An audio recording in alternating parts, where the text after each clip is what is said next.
안녕하세요. 저는 두 아이를 키우고 있는 30대 후반 여자입니다. 저는 만두집을 운영하고 있는데요.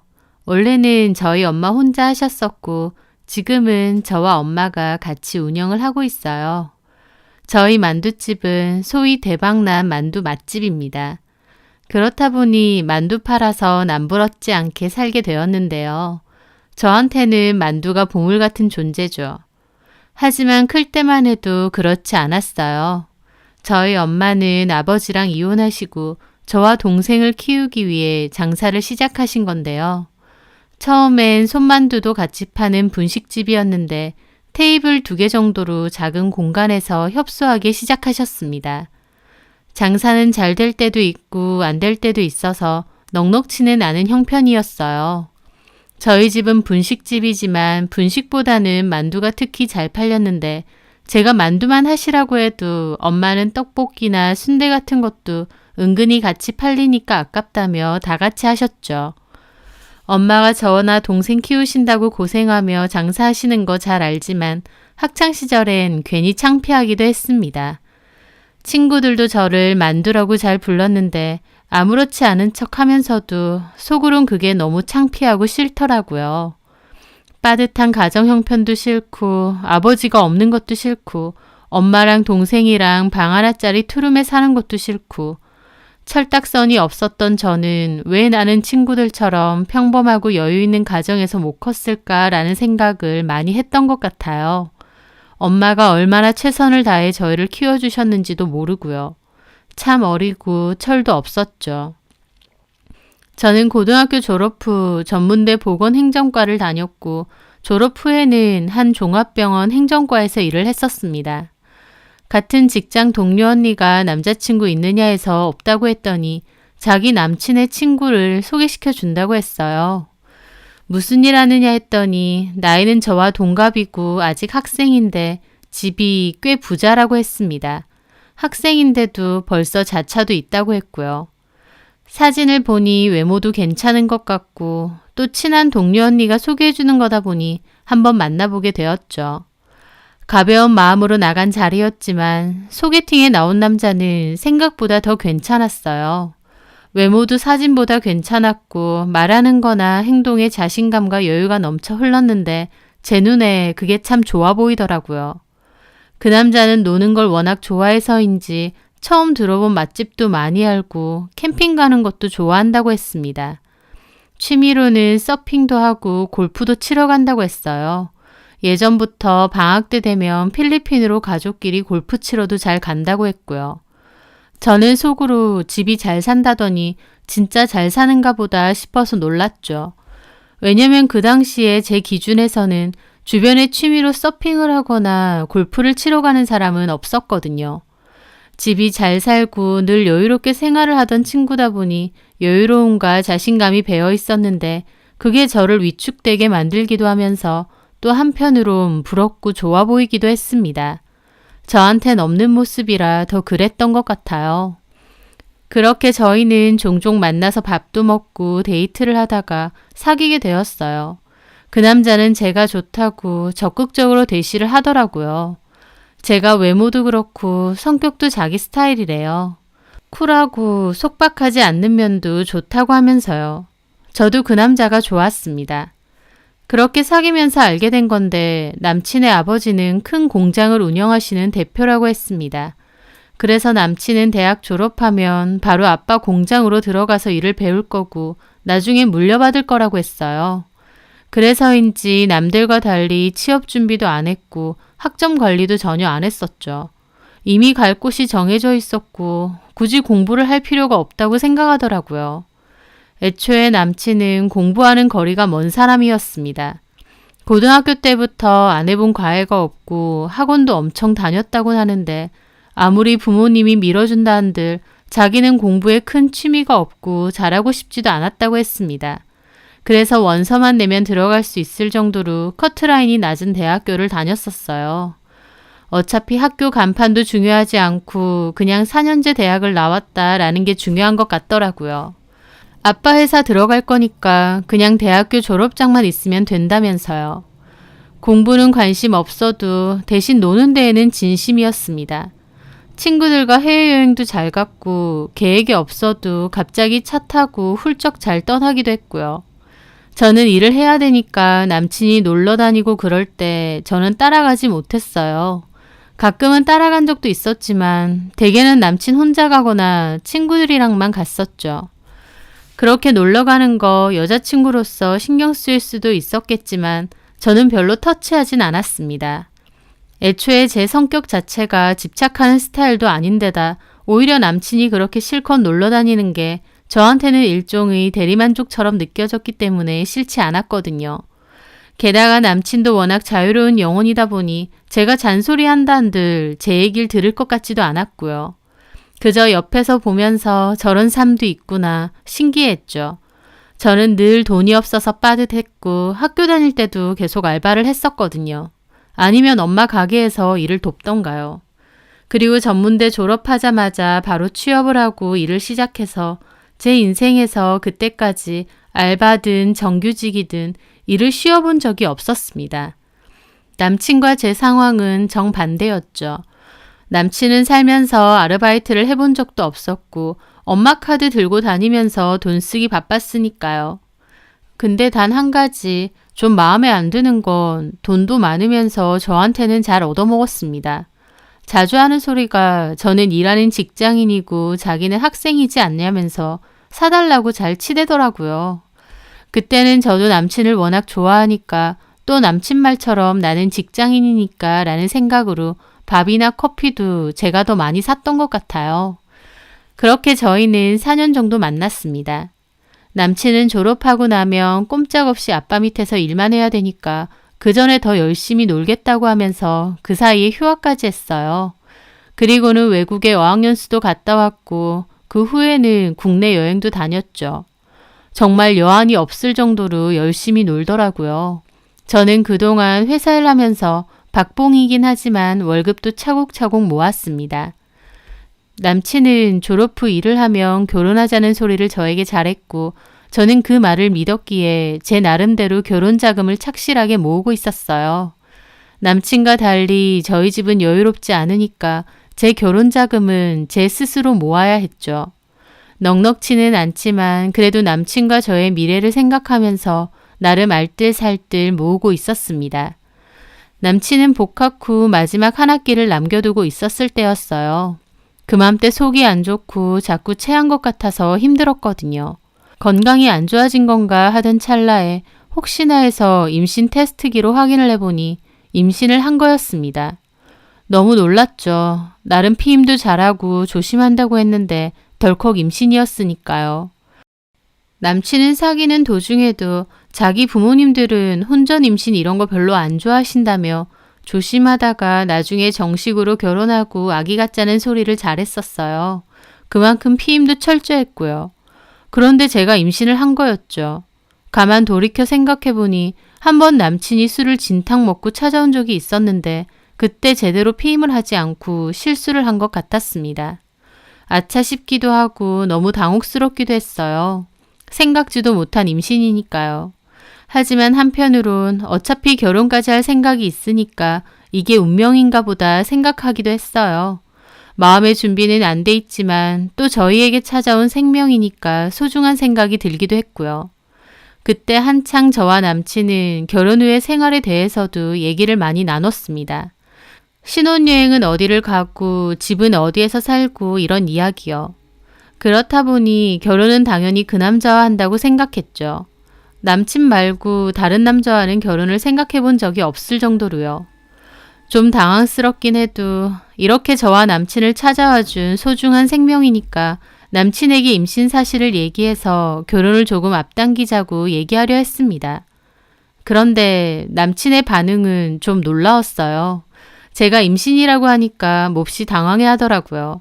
조심한다고 했는데 왜 임신이냐고요. 제가 그날 얘기를 하자 남친도 아차 싶은 얼굴이더라고요. 남친의 반응에 너무 섭섭했죠. 당혹스러운 건 알겠지만 그래도 저렇게까지 난처해 할 줄은 몰랐으니까요. 너무 정색하는 거 아니야? 나 좀 섭섭해지려고 그러네. 아, 그게 아니라 내가 전에도 말했잖아. 우리 부모님 혼전 임신 그런 거 안 좋아하셔서 항상 조심하라고 하셨거든. 뭐 안 좋아하셔도 이미 생긴 걸 어떡해. 그렇지. 언제 말씀드릴 거야? 곧 말씀드려야지. 병원은 가봤어? 아직. 같이 가볼래? 남친은 알겠다고 했습니다. 그렇게 병원을 갔는데 아기 집이 보인다고 하더라고요. 임신은 확실하다고요. 저는 내 뱃속에서 새 생명이 자란다는 게 너무 신기했는데 남친은 그때도 다시 당황스러워 했습니다. 결국 그 일로 저랑 좀 싸우기도 했죠. 혹시 임신 아닌 줄 알았는데 임신이라고 하니까 싫은 거 아니지? 그럴 리가 있어? 솔직히 네 마음은 어떤데? 좋지, 좋은데 내 상황이 아직 졸업도 안 했고 또 부모님한테도 말씀 못 드렸고 이제 말씀드려 사진도 보여드리고 그래야지. 뭐 먹고 싶은 건 없어? 아직은 그런 거 없어. 있으면 말해. 빨리 말씀드려. 나도 엄마한테 말씀드릴게. 배도 불러오면 결혼식 올리기도 힘들 테니까. 알았어. 그렇게 저는 엄마에게 말씀을 드렸어요. 엄마도 좀 놀라시긴 했지만 받아들이셨어요. 엄마도 이미 남친을 여러 번 봤었고 당연히 저희가 후에 결혼한다고 생각하셨으니까요. 하지만 엄마도 좀 걱정하시더라고요. 그 집 부모님들은 저를 본 적이 있냐고 하시면서요. 남친은 저희 엄마를 많이 봤었지만 저는 한 번도 남친네 부모님을 뵌 적이 없거든요. 엄마는 그 집 잘 산다고 하지 않았냐며 우리 집과 살림이 너무 차이가 나는데 괜찮겠느냐고 걱정하시더라고요. 저는 괜찮다고 내가 어른들한테 워낙 잘하니까 예뻐해 주실 거라고 말씀드렸죠. 그리고 남친이 부모님께 말했다고 했어요. 얼마 뒤 남친 어머니께서 연락이 오셨더라고요. 따로 한번 봤으면 한다고요. 결혼하면 시어머니가 되실 분이다 보니 무척 긴장되더라고요. 옷도 신경 써서 입고 화장도 2시간이나 공들여서 꼼꼼히 했습니다. 잘 보이고 싶었거든요. 그렇게 약속 장소로 나가게 되었어요. 남친 어머님은 카페에서 만나자고 하셨거든요. 저는 다가가서 인사를 드렸죠. 처음 뵙겠습니다. 성현주라고 합니다. 어머님은 저를 보시더니 웃으면서 어서 앉으라고 하시더라고요. 오는데 힘들진 않았어요? 네, 직장이 여기서 멀지 않아서요. 병원 다닌다고 했죠? 원무과? 네, 나도 그 병원 검진 받으러 몇 번 갔었어요. 그러셨구나. 다음에 오시면 저한테 말씀해 주세요. 제가 일찍 받으실 수 있게 해드릴게요. 차 마실래요? 아니면 주스? 차 마실게요. 루이보스요. 임신하면 카페인은 먹으면 안 된다고 하더라고요. 그래요. 어머님은 저 대신해서 차도 시켜주셨어요. 어머님의 표정이 생각보다 온화해 보이시고 저를 보고도 잘 웃어주셔서 한결 마음을 놓았습니다. 저를 좋게 봐주신다고 생각했죠. 그런데 막상 차를 마시면서 하는 대화는 제 예상과는 좀 달랐어요. 현주라고 불러도 되지? 그럼요. 편하게 부르세요. 경진이한테 얘기 다 들었어. 현주가 아이를 가졌다고. 네, 그래. 2사람 서로 좋아하고 또 아이 가졌다고 하니까 축하할 일이지. 근데 혹시 경진이한테 들은 적이 있나? 어떤 거요, 어머님? 나나 경진 아버지나 혼전 임신은 좀 그래.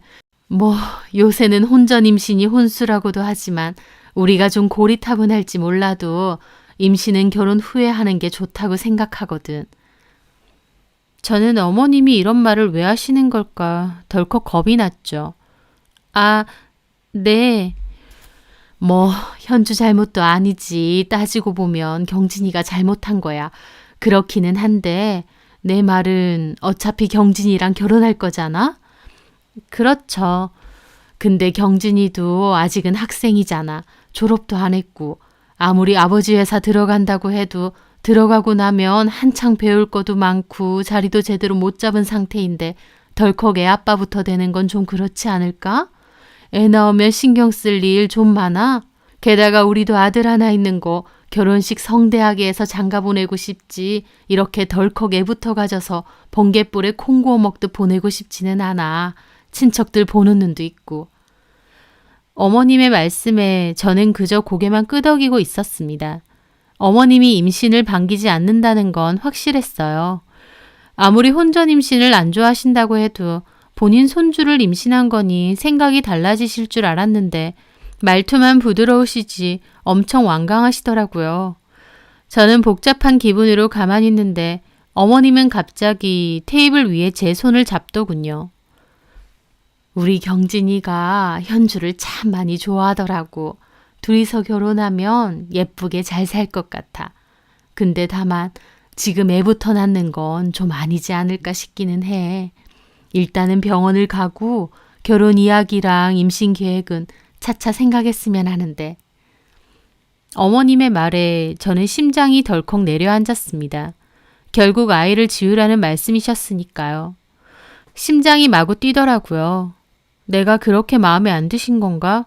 아무리 그래도 어떻게 대놓고 병원을 가라고 하시지? 하면서요. 어머님은 말이 끝나자 가방에서 봉투도 하나 꺼내셨죠. 저기 이거 병원비랑 또 수술 끝나고 나면 보약 한 제 지어 먹어. 몸 보양하게. 그래야 다음에 경진이랑 결혼하고 나서 정식으로 예쁜 아기도 가질 거 아냐. 어머님은 세상 나긋하고 부드러운 말투로 지금의 아이는 지우라는 말을 서슴없이 하시더군요. 저는 그 상황이 너무 무섭고 겁나서 어쩔 줄을 몰랐습니다. 제가 아무 말 없이 그러고 있으니 어머님은 제 손을 가져다가 억지로 봉투까지 쥐어주셨어요. 너무 섭섭하게 생각하지 마. 이게 현주를 위한 길이기도 해. 너도 예쁜 드레스 입고 멋지게 결혼식 올리고 그 후에 축복받으면서 아기 가지고 싶지 않아? 지금 이런 식은 아니야. 현주한테도 득될 게 없어. 내가 어른으로서 하는 말이야. 내 말 무슨 말인지 알지? 저는 겨우 고개를 끄덕였습니다. 어머님은 얘기가 잘 통하는 것 같다며 만족스러운 얼굴로 일어나서 나가자고 하셨어요. 당신은 또 약속이 있다고 하시면서요. 저는 멍한 채로 어머님께 인사드리고 터덜터덜 엄마 가게로 왔습니다. 엄마를 보자마자 눈물만 흐르더라고요. 엄마도 너무 놀라시고요. 저는 엄마에게 있었던 일을 다 말씀드렸는데 엄마는 화가 머리 끝까지 나셨어요. 결국 애 지우라고 돈 봉투 주는 거냐면서요. 엄마는 당장 네 남친 부르라고 했고 저도 울면서 남친에게 연락했죠. 몇 시간 뒤 남친도 엄마 가게에 왔습니다. 눈치를 슬금슬금 보면서요. 화가 난 엄마가 뭐라고 하셨죠. 자네는 알고 있었지? 현주랑 어머님이랑 만난다는 거. 예, 알죠. 자네한테 먼저 말하셨어? 이렇게 하기로 한 거? 어떤 거요? 돈 봉투 쥐어주면서 애 지우라고 하신 거 말이야. 자네는 몰랐나? 저는 몰랐어요. 그냥 현주 만난다고만. 자네가 현주 임신 사실을 말했을 때 부모님 반응이 있었을 거 아니야. 뭐 좋아하시진 않았는데 그렇다고 싫어하시지도 않았어요. 그냥 현주 번호만 좀 달라고 따로 얘기를 하겠다고만. 남친은 우물쭈물 거리면서 이 상황을 어떻게든 회피해 보려고 하더라고요. 저는 그 모습이 너무 실망스러웠습니다. 내가 너무 속상해. 우리 딸이 왜 자네 어머니 만나서 그런 취급을 당해야 돼? 차라리 자네랑 우리 딸이랑 두 사람이서 어떤 결정을 내리는 거면 또 몰라. 둘 다 성인이고 본인들 행동에 책임을 지는 거니까. 그런데 이건 아니잖아. 애한테 돈 봉투 주면서 병원 가라니. 엄마의 말에도 남친은 아무 말 없이 바닥만 보고 있더라고요. 엄마만 속 터져 하시고요. 그래서 자네 생각은 어떤 거야? 어머니 생각이랑 같나? 저야 현주 좋아하고 애기 낳고 싶죠. 근데 부모님이 저렇게 반대하시니까. 부모님 말고 자네 생각만 말해봐.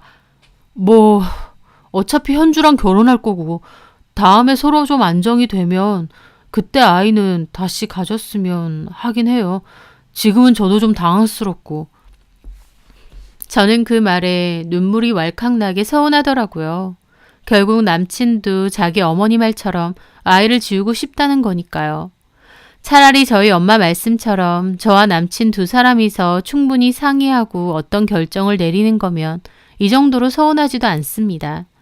분명 제 앞에서 나이 낳자고 부모님께 말씀드려서 결혼도 하자고 해놓고 이제 와서 보니 전혀 그러고 싶은 생각이 없었던 거예요. 저희 엄마도 한숨만 쉬시고 남친에게 그만 가보라고 하시더라고요. 남친도 저희 엄마 말 끝나자마자 알겠다며 가버리고요. 그날 엄마와 많은 이야기를 나누었는데 엄마는 아이도 지우고 남친과도 헤어졌으면 하셨어요. 하는 행동을 보니 너무 무책임하고 결혼해도 문제일 것 같다고 하시면서요. 괜히 아이 때문에 발목 잡히지 말고 그냥 더 늦기 전에 끝을 내라고 하시더군요. 뱃속에 있는 아이에게 너무 미안해서 그날 밤 내내 울었습니다. 결혼은 당연할 거라 믿었는데 제가 너무 순진했던 것 같았어요. 다음날 저는 일 마치고 남친을 다시 만났습니다. 남친은 수술하자면서 미안하다고 자기가 앞으로 더 잘하겠다고 하더라고요. 그날 많은 이야기를 나누었고 결국 병원에 가기로 했어요. 빛도 못 보고 떠날 아이에게 너무 미안하더라고요. 그렇게 저는 수술을 했습니다. 그런데 더 기막힌 일은 따로 있었어요. 아이를 보내고 몸과 마음이 몹시 수척해져 있었는데 제 친구가 저한테 전화를 했습니다. 나이트 왔는데 네 남친 있다고요. 웬 여자랑 부킹도 한다고요. 그 말을 듣는데 진짜 눈이 뒤집어지더라고요. 어디냐고 물었고 그 길로 달려갔습니다. 남친은 친구 말대로 정말 그곳에서 술에 취한 채 여자들이랑 신나게 놀고 있었는데 진짜 해도 해도 너무한다 싶더라고요. 저는 남친에게 달려가서 당장 따라 나오라고 했죠. 그리고 클럽 밖에서 싸웠습니다. 나는 너네 엄마한테 돈 봉투 받고 수술까지 하고 몸도 마음도 이렇게 힘든데 너는 친구들이랑 나이트 와서 여자들이랑 놀고 있느냐고. 어떻게 나한테 이럴 수 있느냐 그랬죠. 그런데 남친은 미안해하는 게 아니라 도리어 하는 말이 나도 힘들어서 좀 마셨다. 왜 이렇게 갑갑하게 굴어? 나 이런 거 딱질색이야. 현주 너를 좋아했던 건 네가 나한테 터치 안 하고 자유롭게 풀어주는 게 좋아서였어. 네가 무슨 내 마누라도 아니고 내가 내 친구들이랑 술 한잔 한다는데 이게 이렇게 달려와서 친구들 앞에서 개망신 주고 난리칠 일이야? 지금 상황이 어떤 상황인데 내가 너 평소에 못 놀게 해? 나 수술한 지 일주일도 안 됐어. 그럼 뭐 어떻게 할까? 그냥 죽은 듯이 있으면 돼? 남친은 작정한 듯 저에게 따지면서 못되게 굴었어요. 그전까진 아무리 술에 취해도 이런 적이 없었는데 하는 행동이 딱 저랑 헤어지고 싶어서 트집을 잡는 느낌이었죠. 저는 너무 배신감이 들었고 그 일로 서로 큰 소리가 오갔습니다. 그러다가 남친이 그러는 거예요.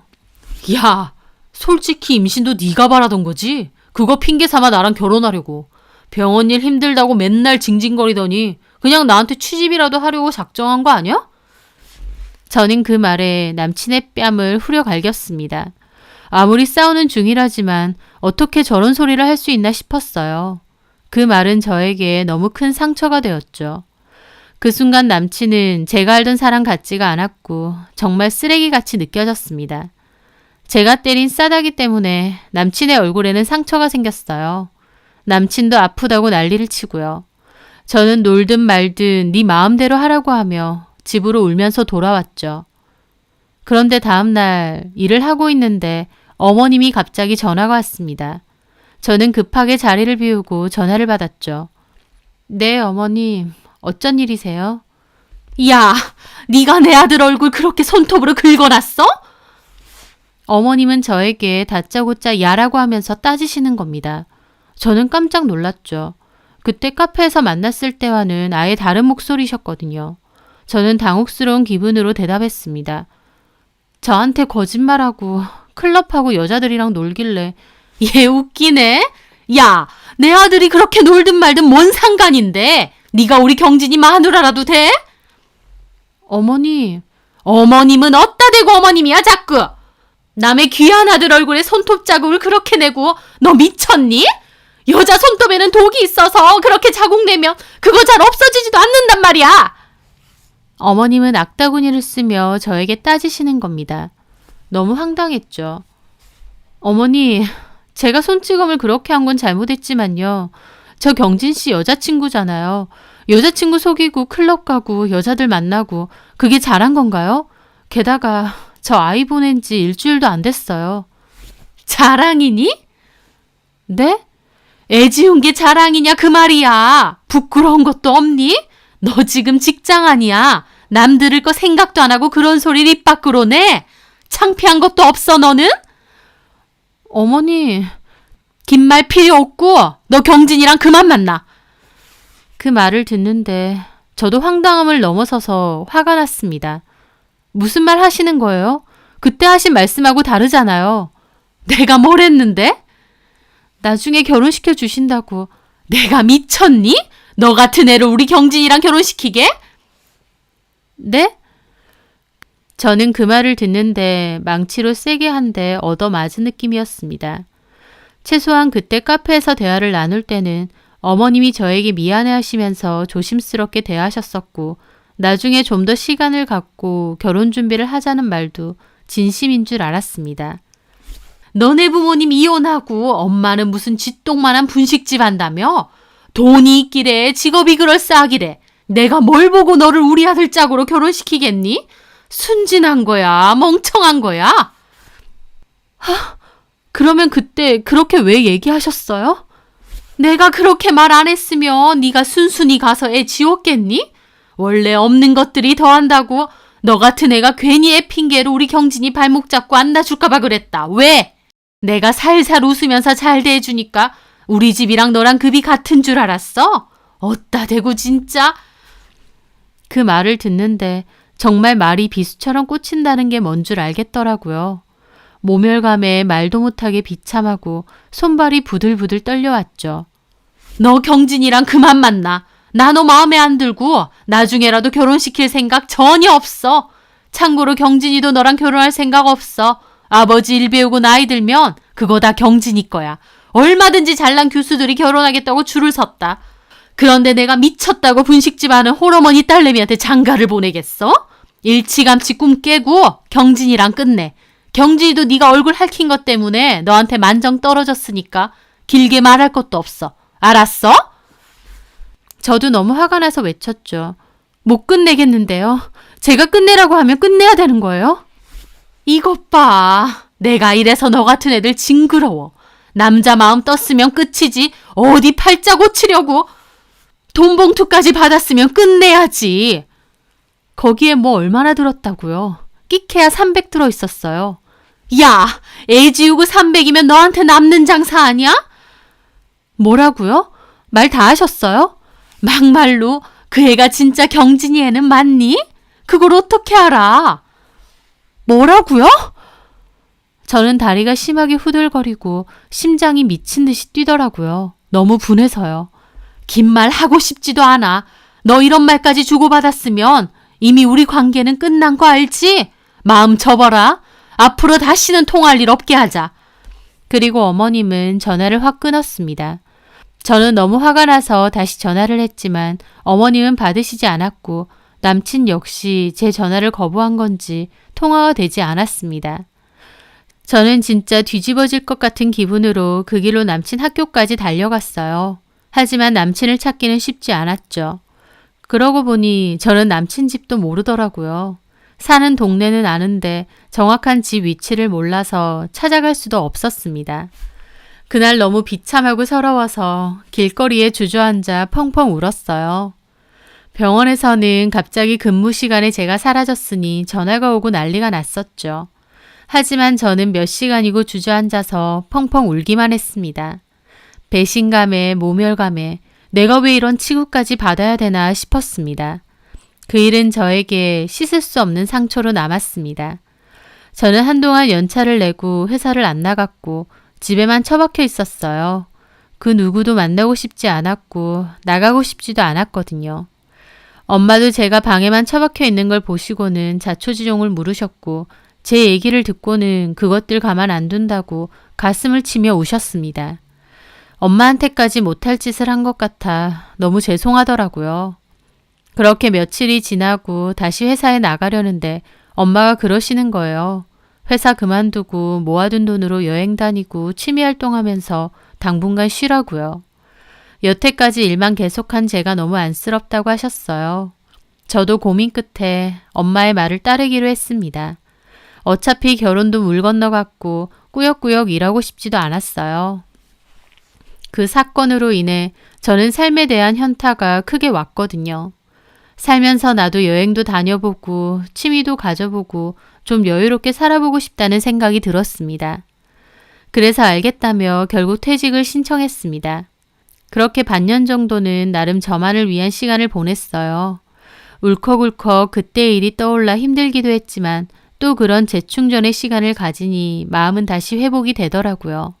다시 살아보자. 그깟 일 아무것도 아니다. 보란듯이 살자 라는 다짐이 들더라고요. 세상에 더한 일 겪는 사람도 많고 나만 힘든 거 아니니까 꿋꿋하게 살자면서 의지를 다졌죠. 그렇게 반년 정도 쉬는 시간을 가지고 다시 일을 구하려고 했는데요. 일을 구하기 전까진 엄마 가게에서 일을 도와드렸죠. 사실 저보다는 엄마가 더 쉬셔야 되는데 하면서요.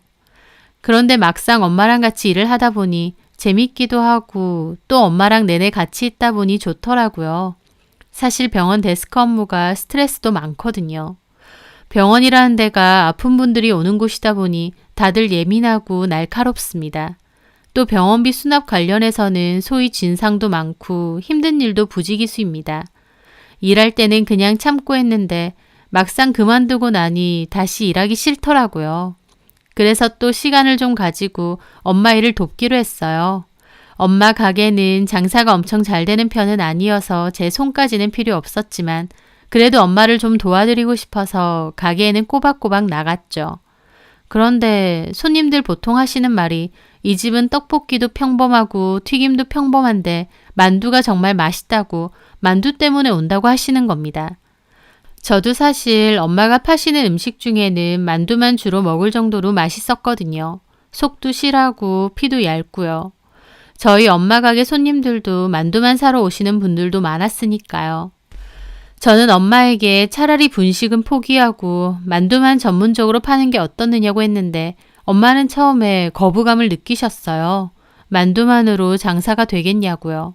하지만 저는 엄마의 만두가 맛있고 경쟁력이 있을 것 같아서 해보자고 설득을 했습니다. 다른 음식들에 신경 쓰지 말고 만두만 집중적으로 만들어서 팔면 식재료 관리도 좋고 또 여러 가지 만두에 관한 메뉴 개발도 되니까요. 그래서 엄마는 결국 제 말대로 분식 쪽은 접고 만두 쪽으로만 집중을 하셨어요. 대신 만두 관련한 메뉴들을 점차 늘렸죠. 초반에는 떡볶이나 튀김 사러 왔다가 없어서 그냥 가시는 손님들 보고 엄마도 아까워하셨는데 시간이 지날수록 만두가 불티나게 팔렸습니다. 아무래도 전문적으로 만두만 하는 곳이다 보니 예전 같으면 분식집이라고 안 왔을 손님들도 많이 오셨어요. 그 덕에 단골도 많이 늘었고요. 찐만두도 팔지만 만둣국이나 비빔만두 같은 메뉴들도 팔았고 만두들도 여러 종류를 판매하셨어요. 나중에는 블로그 같은 데서도 유명해져서 많이 오고 엄마 가게가 위치해 있는 시장에서는 제법 명물이 될 정도로 장사가 잘 됐죠. 그쯤 되니 저도 다시 병원으로 재취업을 하려는 생각은 접고 엄마 가게 일에만 집중을 했습니다. 너무 바빠지기도 했고요. 학생이던 동생도 시간 나면 한 번씩 와서 일을 도왔어요. 그럼에도 손이 모자라 다른 직원도 한 명 더 구해야 했죠. 그때가 아마 엄마나 저나 좀 잘 될 시기였나 봅니다. 저희 가게가 방송까지 한번 탔고 그 뒤로 손님이 더 늘었죠. 일손이 바빠 직원도 더 구했고요. 작은 평수의 가게인데도 손님은 넘쳐나니 하루 종일 눈코 뜰 새 없이 바빴습니다. 그러다 저희 옆집이 점포를 내놓는다고 해서 그 점포까지 저희가 계약해서 쓰게 되었죠. 엄마는 제 얘기 듣고 만두 전문점으로 바꾸길 잘한 것 같다며 기뻐하셨어요. 그때 엄마나 저나 돈 버는 재미에 너무 신났었습니다. 나중에 가게 자리는 월세 문제 때문에 금방에 좀 큰 자리로 옮기게 되었습니다. 손바닥만 하던 분식집에서 만두 전문점으로 거듭나게 되었어요. 가게 평수도 확 넓어졌고 직원도 더 늘리고요. 게다가 나중에 이모도 같이 하고 싶다고 하셔서 2호점도 따로 하나 냈어요. 수익의 일정 금액은 엄마에게 주시기로 했는데 그 2호점도 꽤 장사가 잘 됐습니다. 여태까지 우리 엄마 고생만 하고 참 힘들었는데 이제라도 여유가 생기는 것 같아 진심으로 기뻤죠. 그렇게 저는 엄마와 함께 일을 하다가 지금의 남편을 만났습니다. 이모 아는 분의 아들인데 착하고 성실하고 성격도 참 좋다며 한번 만나보라고 하시더군요. 저는 그때 전남친 놈한테 대인 게 너무 커서 결혼을 하고 싶지도 않았거든요. 하지만 이모의 성화에 만나보게 됐는데 새로 만난 남자는 정말 착하고 좋은 사람이었습니다. 저를 위해주고 아껴주고 어른들에게도 참 잘하고 모자랄 것 없는 사람이었죠. 저는 그 사람과 사귀게 되었는데 전남친과 있었던 일에 대해서도 털어놓았어요. 아이를 한번 지웠던 적이 있는 터라 혹시나 나중에라도 알게 되면 싫어할 수도 있으니까요. 하지만 제 얘기를 다 들은 그 남자는 오히려 전남친에 대해 욕을 하며 의리도 뭣도 없는 놈이라고, 그런 놈이랑은 깨진 게 오히려 조상이 도운 거라고 저보다 더 열을 내주더라고요. 그러면서 저에게 과거에 그런 일은 아무것도 아니라고도 해줬습니다. 마음 쓰지 말라면서요. 마음이 참 바다처럼 넓은 사람이었어요. 솔직히 여친의 그런 과거를 들었을 때 아무렇지 않을 남자가 어디 있겠나요. 하지만 그 남자는 오히려 제 마음이 얼마나 아팠겠느냐고 위로해주고 보듬어 주었습니다. 저희 엄마에게도 참 잘했고요. 그래서 결국 저는 그 남자와 결혼을 선택했고 모두의 축복을 받으며 결혼도 하게 되었죠. 결혼 후에도 늘 다정하고 성실했어요. 결혼하고 1년 정도 지났을 때 첫 아이도 임신하게 되었어요. 저는 저 사는 게 워낙 바쁘고 정신없다 보니 이미 헤어진 그 전남친 놈의 근황에 대해서는 하나도 몰랐습니다. 알고 싶지도 않았고요. 막연히 지네 아빠 회사 들어간다고 했으니 거기서 뺀질거리면서 일하며 살겠구나. 그 엄마가 치마폭이 장난이 아니었으니 그 엄마 마음에 쏙 드는 잘난 며느리감 얻어서 떵떵거리며 살겠구나. 그 정도로만 생각했죠. 그런데 제가 첫째 아이 임신했을 때 우연히 저희 가게에 찾아온 직장 동료를 만나면서 본의 아니게 전남친의 근황을 듣게 되었습니다. 그 동료분이 바로 저에게 전남친을 소개시켜줬던 분이거든요. 직장 그만두면서 그분과도 연락을 끊었는데 우연으로 저희 가게에 만두 사러 왔다가 저를 알아본 것이었죠. 음식 장사한다는 말은 들었는데 이 가게였구나. 이 가게 엄청 장사 잘 되잖아. 엄마랑 같이 해요. 그렇구나. 얼굴이 너무 좋아 보여서 다행이다. 혹시 임신했어? 네, 결혼도 했고 지금 임신 5개월이에요. 어머, 그렇구나. 축하해. 나도 결혼식 불러주지. 미안해요, 언니. 그때 알던 사람들하고는 다 연락 끊었다 보니. 아니야, 그럴 만도 하지. 그때 그 일 겪고 현주 씨 갑자기 병원 그만뒀잖아. 나도 미안하더라고. 괜히 그런 놈을 소개시켜줘서. 아니에요. 저도 그 사람이랑 4년이나 만나면서 그 정도 인간인지 몰랐어요. 근데 하물며 언니가 어떻게 알았겠어요. 그래도 항상 미안한 마음이 있었어. 이제는 이렇게 맛집 사장님에다가 결혼해서 얼굴 핀 거 보니까 내 마음이 좀 놓인다. 그럼요. 저는 다 잊었어요. 신경 쓰지 마세요. 근데 현주 씨, 내가 좀 통쾌한 얘기 해줄까? 통쾌한 얘기요? 이제는 뭐 안 궁금할 수도 있겠지만 현주 씨 전남친 말이야, 경진 씨. 네. 그 집 완전 쫄딱 망했대. 네? 정말요? 생각지도 못한 말이라 저도 몹시 놀랐죠. 그 집 아버지가 공장 크게 하셨잖아. 그거 부도 나서 홀랑 넘어가고 완전 빚잔치 했대. 빚쟁이들이 다 쳐들어와서 그 큰 집도 팔고 차도 다 팔았고 갖고 있던 재산을 다 처분하고. 저는 좀 놀랐습니다. 이미 6, 7년 정도의 전의 일이긴 하지만 그 사이에 그런 엄청난 변화들이 있었을 줄은 꿈에도 몰랐어요. 생각지도 못했어요. 심보 고약하게 쓰니까 벌 받은 거지. 하여튼 빚이 어마어마하고 그 집 식구들 다 거리 내앉았고 그 집 아버지는 도망 다니고 요즘 경진 씨는 뭐 편의점에서 알바한다고 하더라고. 정말요? 현지 씨가 더 잘 알겠지만 경진 씨 솔직히 취업 준비를 했어. 자격증 공부를 했어. 아무것도 안 하고 내내 놀기만 했었잖아. 그랬죠. 자기 아빠 공장 무너지니까 그 스펙으로 어디 갈 데가 있겠어. 취업도 못하고 빌빌거리다가 결국 알바나 전전한다고 하더라. 부자가 망해도 3대는 간다는데 그 집은 어떻게 그렇게까지 쫄딱 망했나 몰라.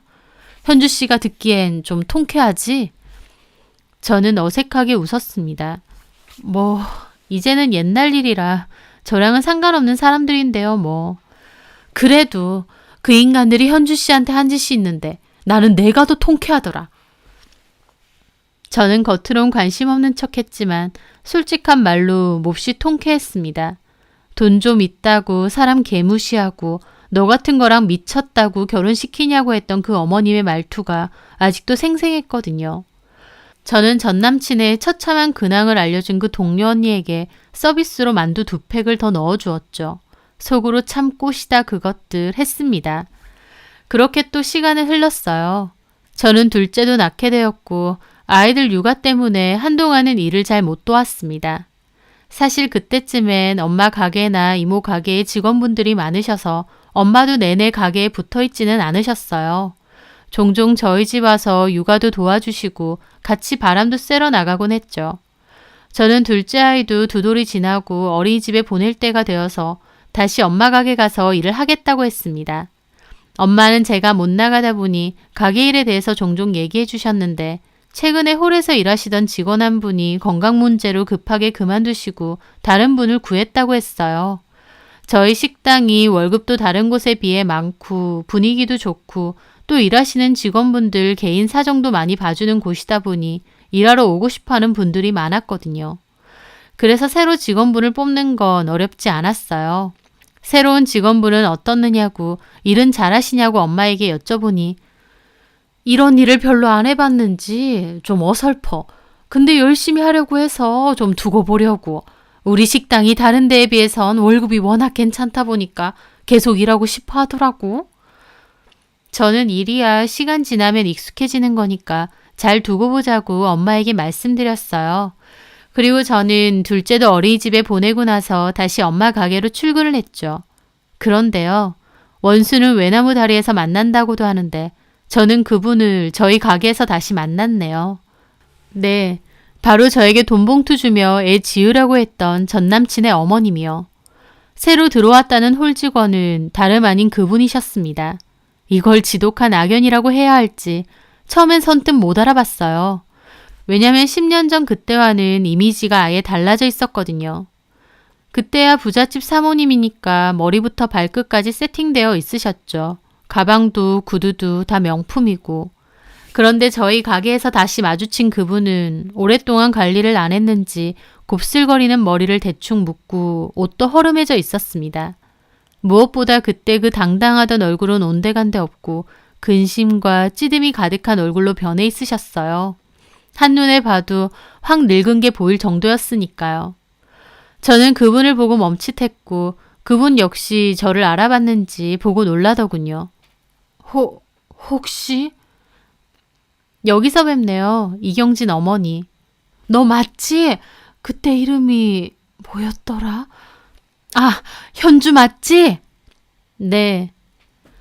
제 말에 전남친 어머님은 얼굴이 환해지시더군요. 어머, 세상에.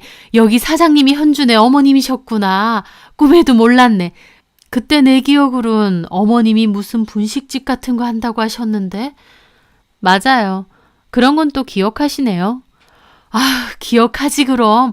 우리 아들하고 결혼까지 할 뻔했는데. 그 말을 듣는데 얼마나 기가 막힌지 헛웃음이 절로 나왔습니다. 기억 잘 못하시는 것 같은데요.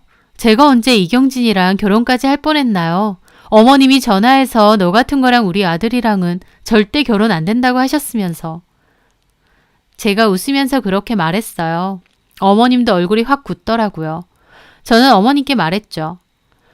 얘기 들었어요. 아버님 하시던 공장 부도났다고. 경진 씨는 거기서 일하면 된다고 했는데 이제 일할 데가 없어졌으니 어쩌고 있어요? 전남친 어머님은 떨떠름한 표정으로 있으시더라고요. 저는 가소로워서 비웃으며 그랬죠. 참 재밌어요. 그때만 해도 이렇게 될 줄 모르셨잖아요. 그쵸, 어머님? 아, 어머님이라고 부르지 말라고 하셨지. 누가 네 어머님이냐고. 부르면 안 되겠다. 그쵸, 아주머니? 그렇게 고상하시게 돈 봉투 주시면서 아이는 지우라고 하시던 분이 이제는 저희 가게에서 일하시게 됐네요. 이런 우연이 다 있다니. 제 말에 전남친 어머님이 저한테 따로 그러시는 겁니다. 저기 현주야, 그때 마음 상했으면 내가 미안했다. 사장님한테 들으니까 벌써 다른 남자랑 결혼하고 애도 낳고 잘 산다던데 이제는 좋게 생각해야지. 애도 있으면서 누구 미워하고 안 좋게 생각하면 네 손해야. 안 좋게 생각 안 해요. 그게 뭐라고요. 오히려 고맙죠. 그때 결혼했으면 저까지 어쩔 뻔했어요. 제 말에 그분은 금방이라도 소리를 지를 만큼 화가 나서 얼굴이 벌개지시더라고요. 그때 저한테 얼마나 막말을 했는지는 까먹으셨나 했어요. 겨우 이 정도로 부들부들 거리시니까요. 저는 따로 엄마에게 이분이 바로 그분이라는 말씀은 안 드렸습니다. 왜냐면 제가 굳이 말 안 해도 전남친 어머님이 저에게 그런 수모를 당했으니 가게 일은 그만두실 거라 생각했거든요. 근데 제 생각과는 달리 일은 그만두지 않으셨고 저에게 따로 그러시더군요. 저기 현주야. 사장님이라고 부르세요. 자꾸 현주 그러니까 친해 보이잖아요. 그래 사장님. 어머님께는 말씀 안 드렸지? 안 드렸어요. 말씀드리면 저희 엄마가 아주머니 가만 안 둘 것 같아서요. 그때 저한테 온갖 막말 퍼부으신 거 기억나시죠? 저희 엄마한테도 다 말씀드렸거든요. 그래서 저희 엄마가 이경진하고 이경진 엄마 만나면 진짜 감방 갈 각오로 가만 안 둔다고 하셨는데 제가 지금 말씀드리면 저희 엄마가 가만히 있지 않을 거예요. 어머님은 제 말에 저를 홀겨보더라고요. 그래, 엄마 생각해서 말하지 마. 이미 지난 일이고. 근데 안 그만두실 거예요? 껄끄러워서 어떻게 같이 일해요? 전남친 어머님은 제 말에 아무 말 못했습니다. 엄마 말로는 일도 안 늘고 어설프다고 했으니 다른 식당 취업도 힘들었을 것 같더라고요. 근데 저희 식당은 월급도 괜찮고 하니 그만두기 싫으셨겠죠. 그러면서 저한테도 그러시더군요. 안 그만두고 싶다고요. 빚이 많아서 무슨 일이든 해야 되는 상황이라고요. 저는 알아서 하시라고 했습니다. 별로 신경도 안 쓰였고요. 근데 가만 보니 정말 일을 못 하시더라고요. 기본적으로 일머리도 없으신 것 같아서 다른 직원분들이 볼멘 소리도 잘하셨죠. 그렇게 떵떵거리면서 사모님 소리 들으시다가 이제 와서 저렇게 구박대기 신세가 된 걸 보니 참 기분이 복잡 미묘했습니다. 하지만 제 할 바도 아니었죠.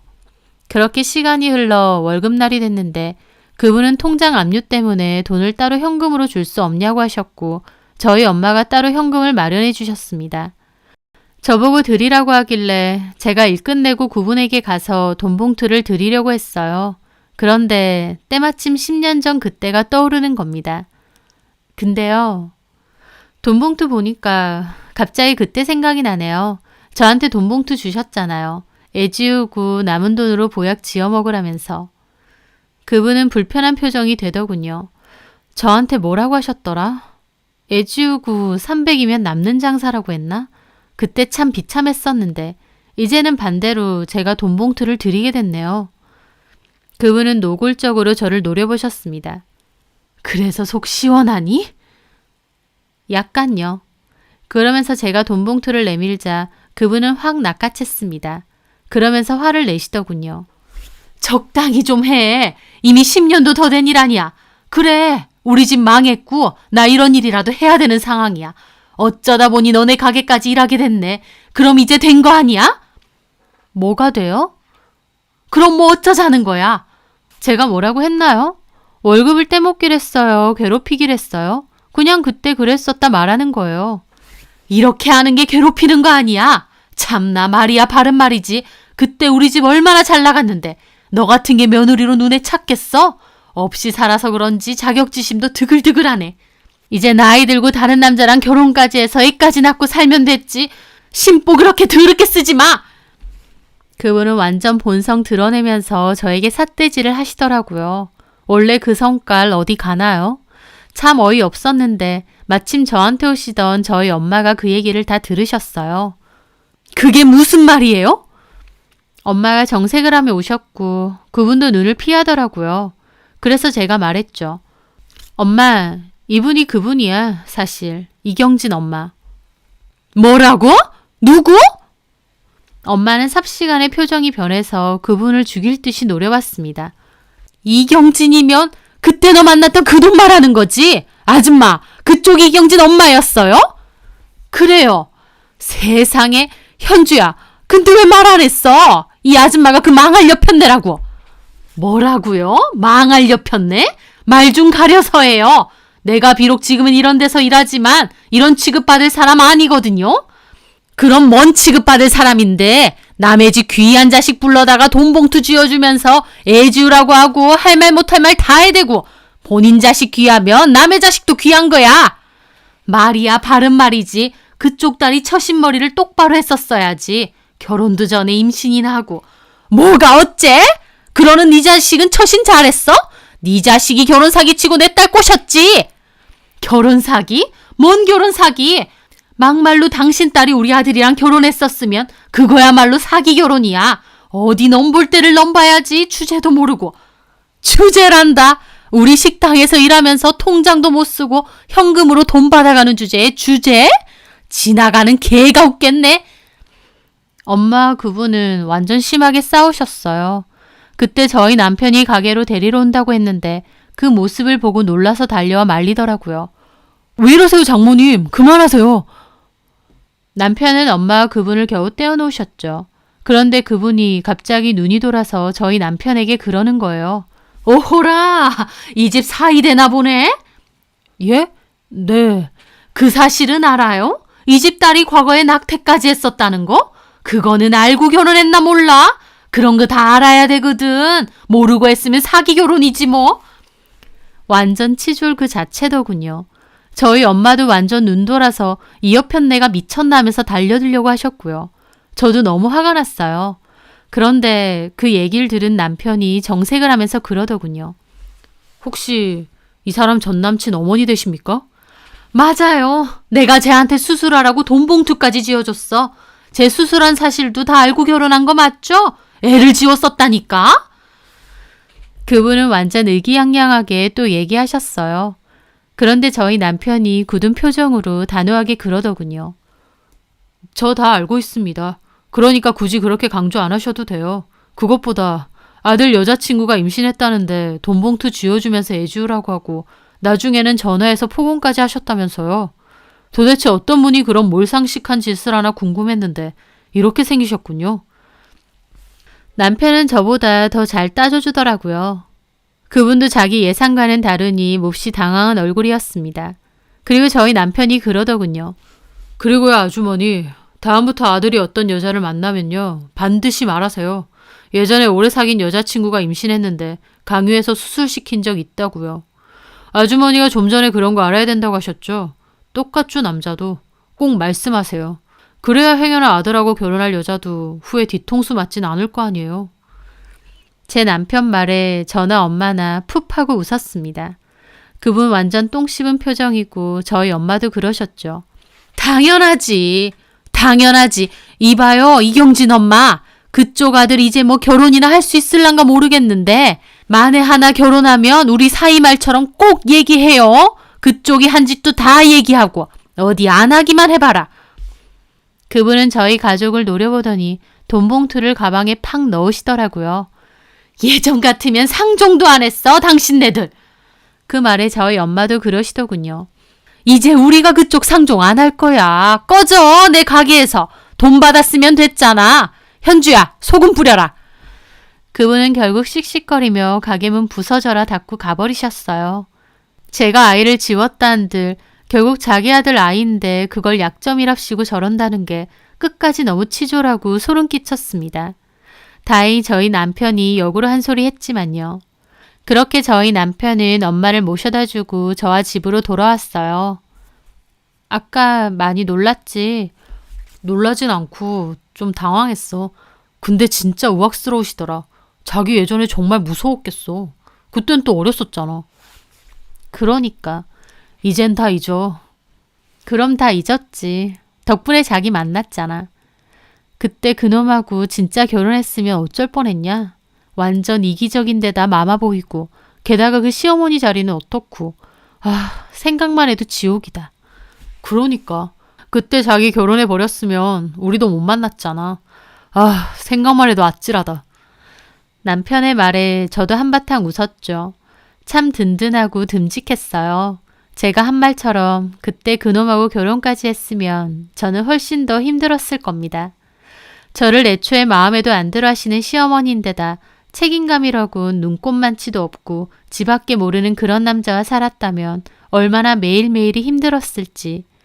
그때 그런 일을 겪었어도 후에 다시 좋은 일도 생기고 좋은 사람도 만나게 되고 나빴다가 또 좋아지고 그런 게 인생인가 봅니다. 앞으로 엄마와 맛있는 만두 열심히 만들면서 남편과 아이들과 알콩달콩 재미있게 지금처럼 잘 지내고 싶네요. 제 사연 들어주셔서 감사합니다.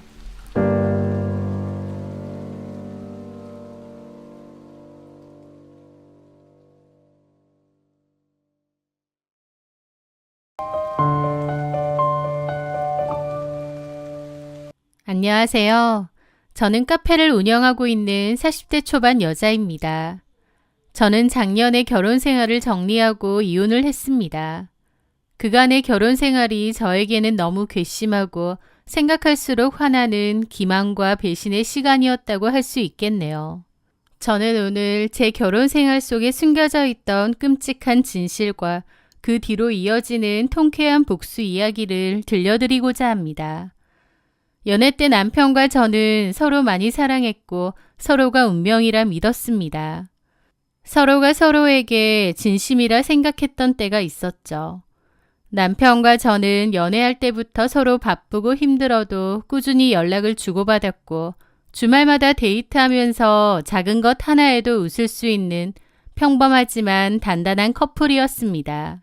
그 남자를 처음 만난 건 지인의 소개로 소개팅을 나가게 되었을 때였어요. 뻔한 소리일 수도 있지만 큰 기대 없이 나갔다가 운명의 상대를 만나게 된 것이었습니다. 소개팅이란 게 대부분 밥 한 끼, 차 한잔하고 형식적인 인사만 나누고 끝나는 경우가 많잖아요. 나이도 있다 보니 첫인상이나 느낌만으로 만나기는 어렵고 서로 이런저런 조건도 많이 따져봐야 했고요. 그렇다 보니 흐지부지 끝나는 경우도 많았는데 소개팅이나 선으로 괜찮은 사람을 만날 수나 있을까 회의감도 있던 때였습니다. 그런데 남편을 마주한 순간 제 생각이 조금씩 바뀌기 시작했습니다. 따뜻한 표정, 물 흘러가듯 매끄럽고 즐거운 대화, 무엇보다 그 남자는 제 말 하나하나를 끝까지 들어주고 진심인 표정이 인상 깊었습니다. 보통 선이나 소개팅을 나갈 때 제가 만난 남자들은 자기 얘기하는데 심취하거나 자랑을 늘어놓거나 하는 경우도 많았거든요. 그런데 그 남자는 달랐습니다. 자기 얘기보단 제 이야기를 들어주고 이것저것 부담스럽지 않게 물어봐주는 등 대화 매너나 스킬이 정말 좋았고 사람을 편안하게 해주는 매력이 있는 사람이더군요. 게다가 식사할 때 먼저 반찬을 챙겨주거나 길을 걸을 때는 차가 다니지 않는 쪽으로 자리를 바꿔주는 세심함까지 오랜만에 참 괜찮은 사람을 만난 것 같다는 생각이 들었습니다.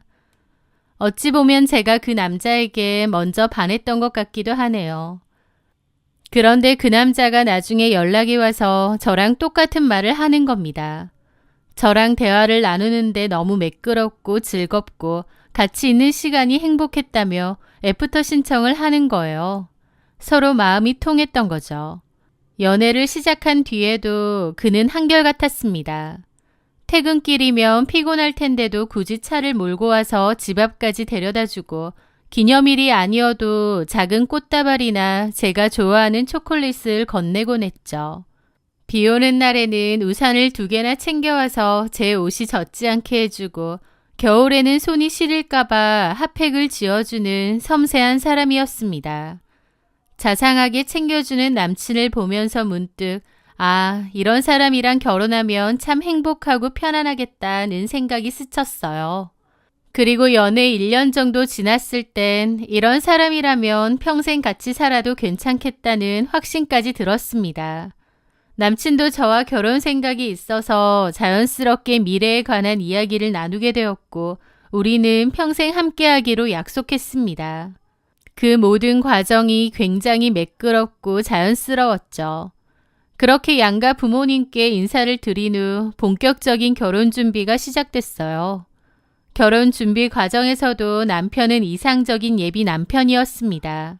예식장, 혼수, 예단, 예물 전부 제 의견을 많이 따라주었거든요. 또 양가 부모님의 의견도 놓치지 않고 존중했습니다. 본인도 결혼식의 주인공인데 늘 저를 먼저 생각하는 모습이 참 고맙고 듬직하다고 느껴졌어요. 부모님도 그런 남편의 모습을 아주 좋게 평가하셨고요. 그러던 중 신혼집 이야기가 나왔습니다. 아무래도 결혼할 때 가장 중요한 건 신혼집이잖아요. 친정 부모님께서 먼저 적당한 곳으로 신혼집을 마련해 주신다고 하셨어요. 집은 우리가 마련해 줄게. 너희가 집을 마련할 만큼의 돈을 가지고 있는 건 아니잖아. 대출 받아서 마련한다고 해도 이자가 얼만데 차라리 우리가 해주는 게 낫지. 이자 낼 돈으로 얼마라도 더 모으면 좋지 않겠어? 갑작스러운 엄마의 말씀에 놀랐지만 내심 속으로 다행이다 싶었습니다. 솔직히 도움받을 수 있으면 좋잖아요. 그래서 부모님이 도와주시면 순탄하게 결혼 생활을 시작할 수 있겠다 싶었습니다. 그런데 옆에서 엄마의 말씀을 듣고 있던 제 남친은 잠시 고민하더니 고개를 저으며 이렇게 말했어요. 어머님께서 도와주시겠다니 정말 감사해요. 하지만 마음만 받겠습니다. 호화스럽게는 못 살아도 그럭저럭 나름대로 살 순 있어요. 장인 장모님의 소중한 딸 굶기지 않을 자신 있고요. 되도록 저희 능력으로 준비하고 싶습니다.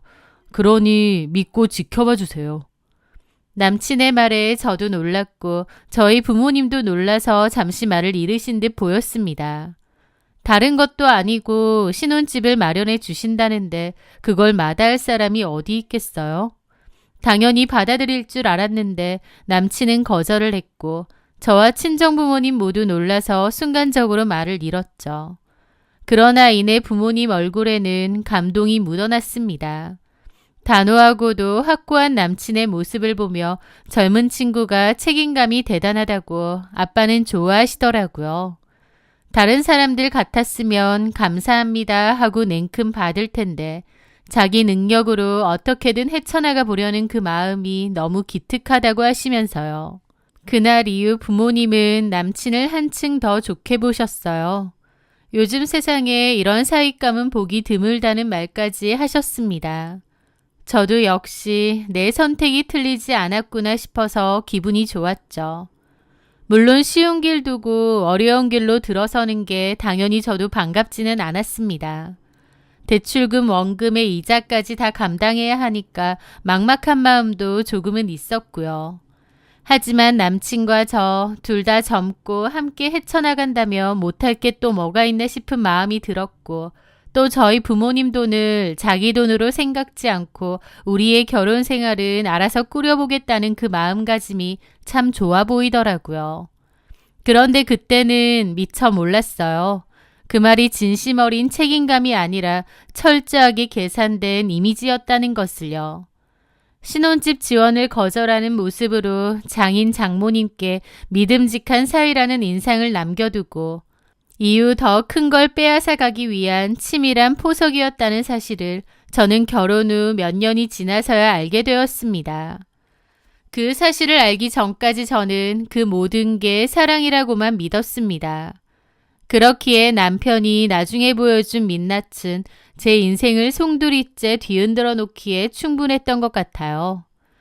결혼식이 끝난 뒤의 신혼생활은 정말 그림 같았습니다. 남편은 늘 본인이 가장이고 집안의 기둥이라며 큰돈이 나가는 건 자신이 책임지겠다는 말을 입에 달고 살았어요. 그래서 저는 제 남편은 책임감만큼은 누구보다 뒤지지 않는 사람이라는 생각이 있었습니다. 신혼집에서 첫 생활비를 낼 때도 남편은 본인이 알아서 한다면서 제가 버는 돈은 그냥 제가 필요한데 쓰라고 했습니다. 자기가 가장이니 이런 건 혼자서 다 감당할 수 있다고 하면서요. 요즘 뭐든 반반 내세우고 부부끼리도 손해 안 보려는 사람들도 많은데 자기가 모든 걸 다 책임지고 감당하겠다는 남편의 모습은 당연히 저에게도 크게 와닿았죠. 남편은 저희 친정부모님 앞에서는 더했어요. 저희 친정 부모님 앞에서는 유난히 성실하고 부부끼리 다정한 모습을 많이 보여드렸거든요. 명절이면 한 번도 빠짐없이 직접 선물을 고르고 손편지까지 써서 부모님께 드렸어요. 솔직히 이런 사이가 어디 있나 싶고 그 마음과 정성이 참 고맙다 싶었죠. 당연히 저희 친정 부모님도 그런 사이를 좋게 평가하셨고요. 그리고 결혼 직후 친정 부모님께서 딸 결혼하는데 신혼집도 못 사주고 뭐 하나 보태준 게 없다면서 미안해하셨고 생활에 보태라며 돈을 주시겠다고 하셨습니다.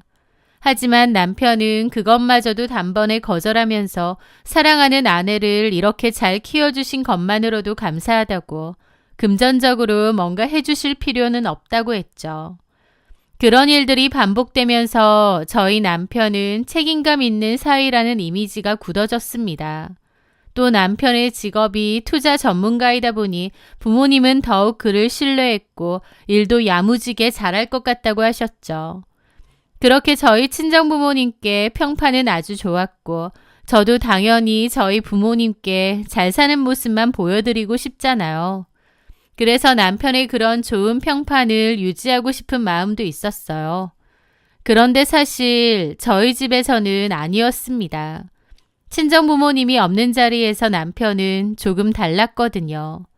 생활비는 다 자기가 낼 거라고 큰 소리 친 것과 달리 이런저런 이유로 생활비를 오히려 제가 다 부담하는 경우가 점점 더 많아졌습니다.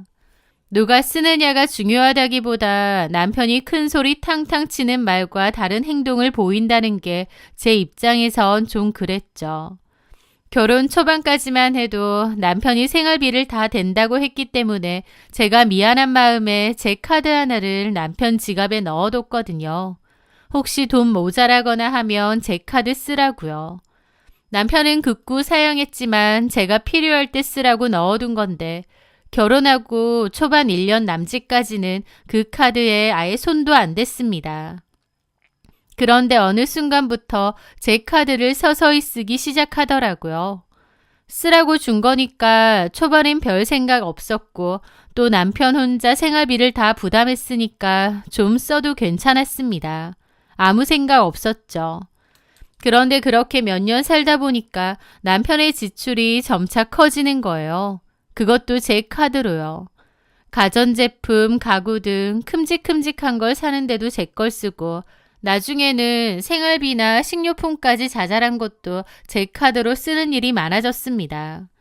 그러다 보니 나중엔 남편보다 제가 생활비를 내는 비중이 더 커진 거죠. 물론 같이 생활하는데 쓰이는 비용이니 알아도 별말 안 했습니다. 그런데 어느 순간 제 카드 사용 내역서에서 출처를 알 수 없는 결제건들이 늘어나기 시작하는 거예요. 그 내역이라는 게 고급 레스토랑이나 호텔바 그리고 명품 매장 이름도 찍혀 있는 겁니다. 당연히 저랑 같이 간 곳은 아니었고요. 나중에는 자기 카드보다 제 카드를 더 쓰는 것 같았고 호텔바나 레스토랑 이런 건 와이프 입장에서 너무 찝찝하더라고요. 저는 이걸 말을 할까 말까 계속 참다가 결국 폭발하고 말았습니다. 그때까진 남편이 자존심 상할까봐 말 안 하려고 했는데 왜 이런 것까지 제 카드로 충당하는지 모르겠더라고요. 금액도 너무 크고요. 퇴근 후 남편이 들어오자마자 저는 명세서를 펼쳐서 식탁에 올려놨습니다. 여보, 이게 다 뭐야?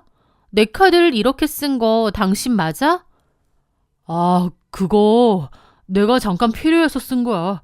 곧 해결할 거니까 걱정 안 해도 돼. 필요해서 쓴 거라니? 호텔 바랑 명품 가방이 당신한테 왜 필요한데?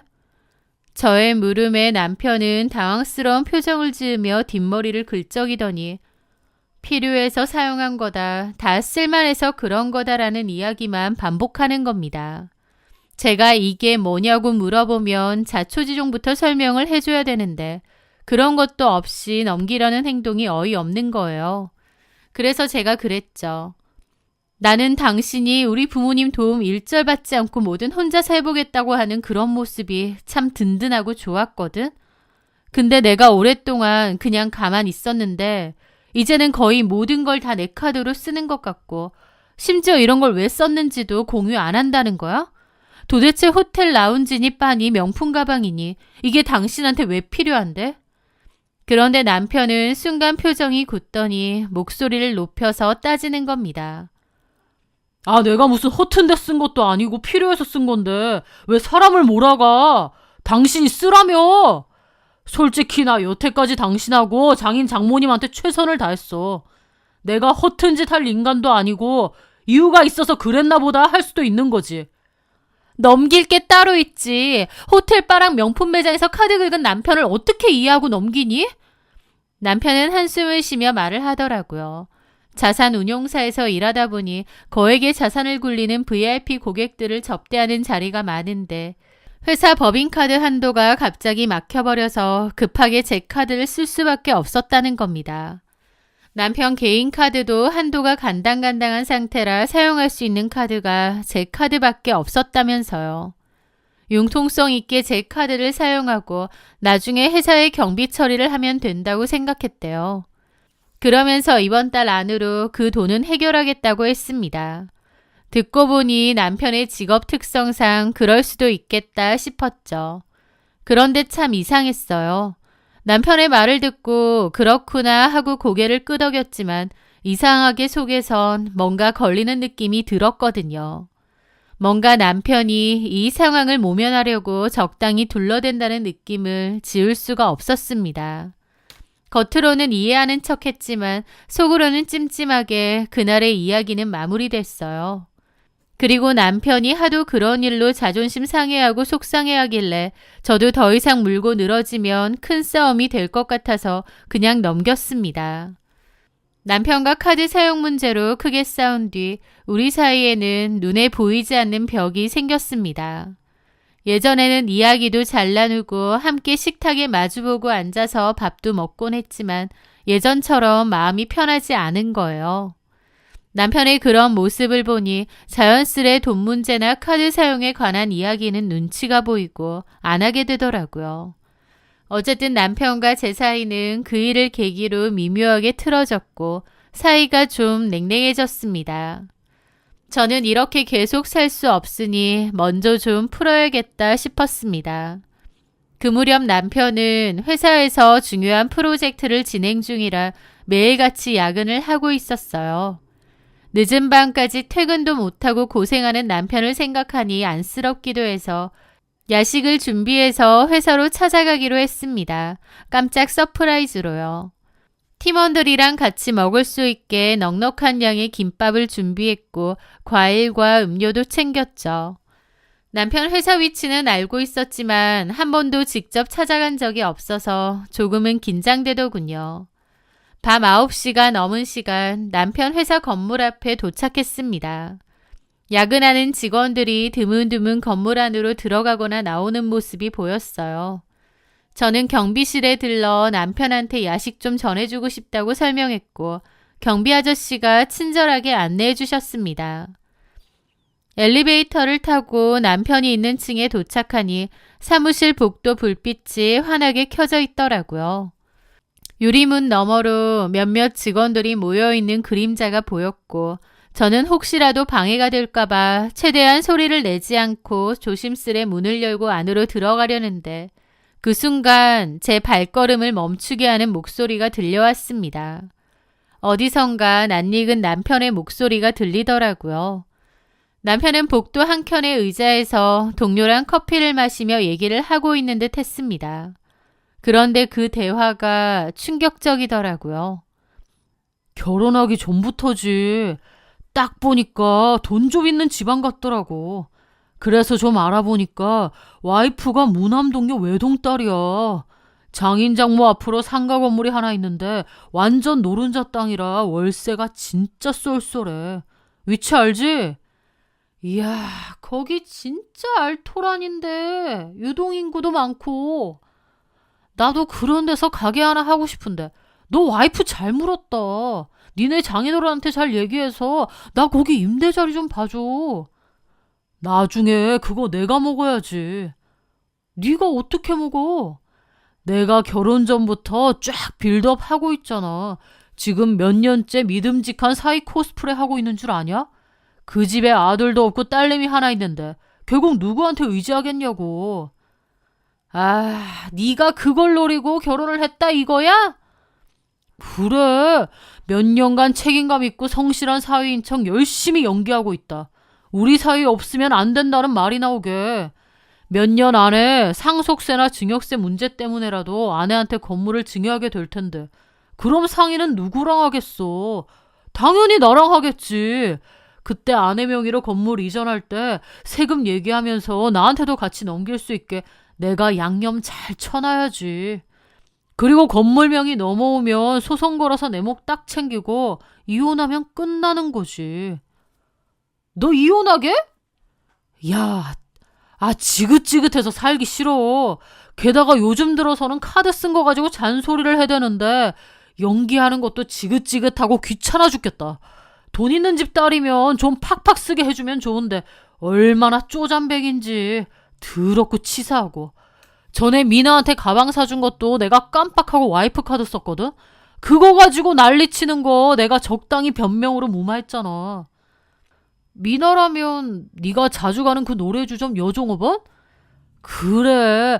그깟 돈 명품 가지고 와이프 잔소리하는 거 듣기 싫고 내 돈으로 떵떵거리며 살아야지. 이야, 부럽다 진짜. 나도 너처럼 그렇게 떨어질 콩고물이라도 있었으면 좋겠다. 둘의 대화를 듣고 있는 제 심장은 요동쳤고 귀에서 뜨거운 피가 솟구치는 것만 같았습니다. 내 목 딱 챙기고 이혼하면 끝나는 거지. 그 말이 제 가슴을 마구 찌르는 것 같았죠. 제가 듣고 있는 줄 꿈에도 모르는 남편은 계속 헛소리 하더라고요. 자기는 한 여자만 보고 사는 건 죽어도 못하는데 그놈의 건물이 뭐라고 저랑 결혼해서 가면 쓰고 이 지긋지긋한 생활을 유지하고 있는 거라면서 건물만 받으면 바로 이혼할 거라고 여자들 만나면서 자유롭게 살 거래요. 몇 년간 믿고 사랑했던 사람이 이렇게 뻔뻔하게 나와 내 가족을 등쳐먹을 생각을 하고 있었다니. 그 모든 책임감 있는 말과 신뢰받는 사위의 모습도 다 연기였다니. 제 손이 덜덜 떨렸습니다. 마음 같아서는 지금 당장 뛰어들어서 그게 무슨 소리냐고 소리치고 싶었지만 꾹 참았습니다. 머릿속이 복잡하게 돌아가다가 어느 순간 이성적인 결론을 내렸어요. 또렷한 하나의 생각이 딱 중심에 자리 잡더라고요. 그게 뭐냐고요? 바로 이혼과 복수였습니다. 그리고 남편이 원하는 대로 건물이고 뭐고 절대로 그의 손에 들어가게 두지 않겠다고 마음속으로 다짐했던 거죠. 너무 놀라긴 했지만 그래도 한편으론 하늘이 도왔다고 생각했습니다.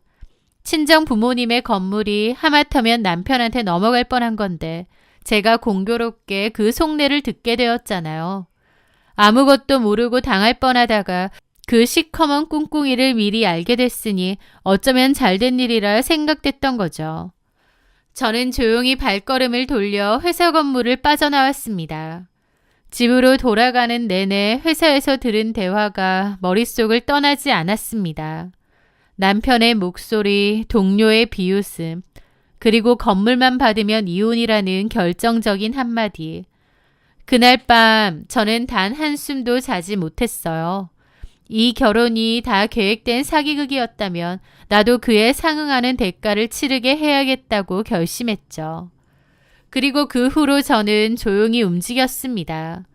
남편이 제 카드로 사용한 거래 내역과 공동으로 관리하는 통장을 살펴보며 증거로 남길 수 있는 건 남기고 정리할 건 정리하고자 했어요. 또 부모님께 직접 알리기 전에 변호사 상담부터 받았는데 문제는 증거였어요.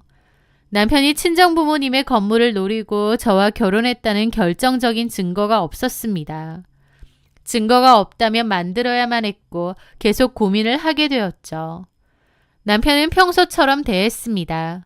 얼굴을 마주보기 참으로 힘들었지만 남편이 내게 그러하듯 저도 다정하고 착한 아내인 척 연기를 했습니다.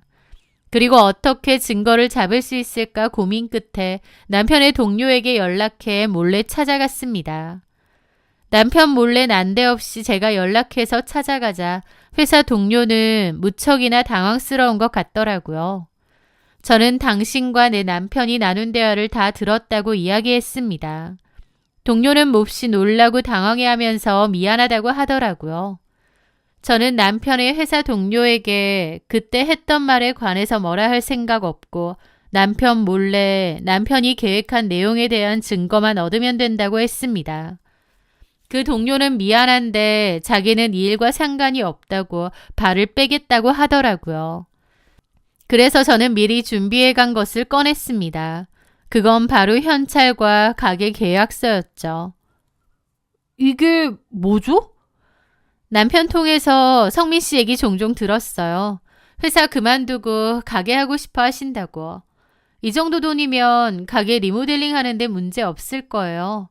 그리고 임대계약서에 서명만 하시면 이 건물의 이 자리도 이용하실 수 있어요.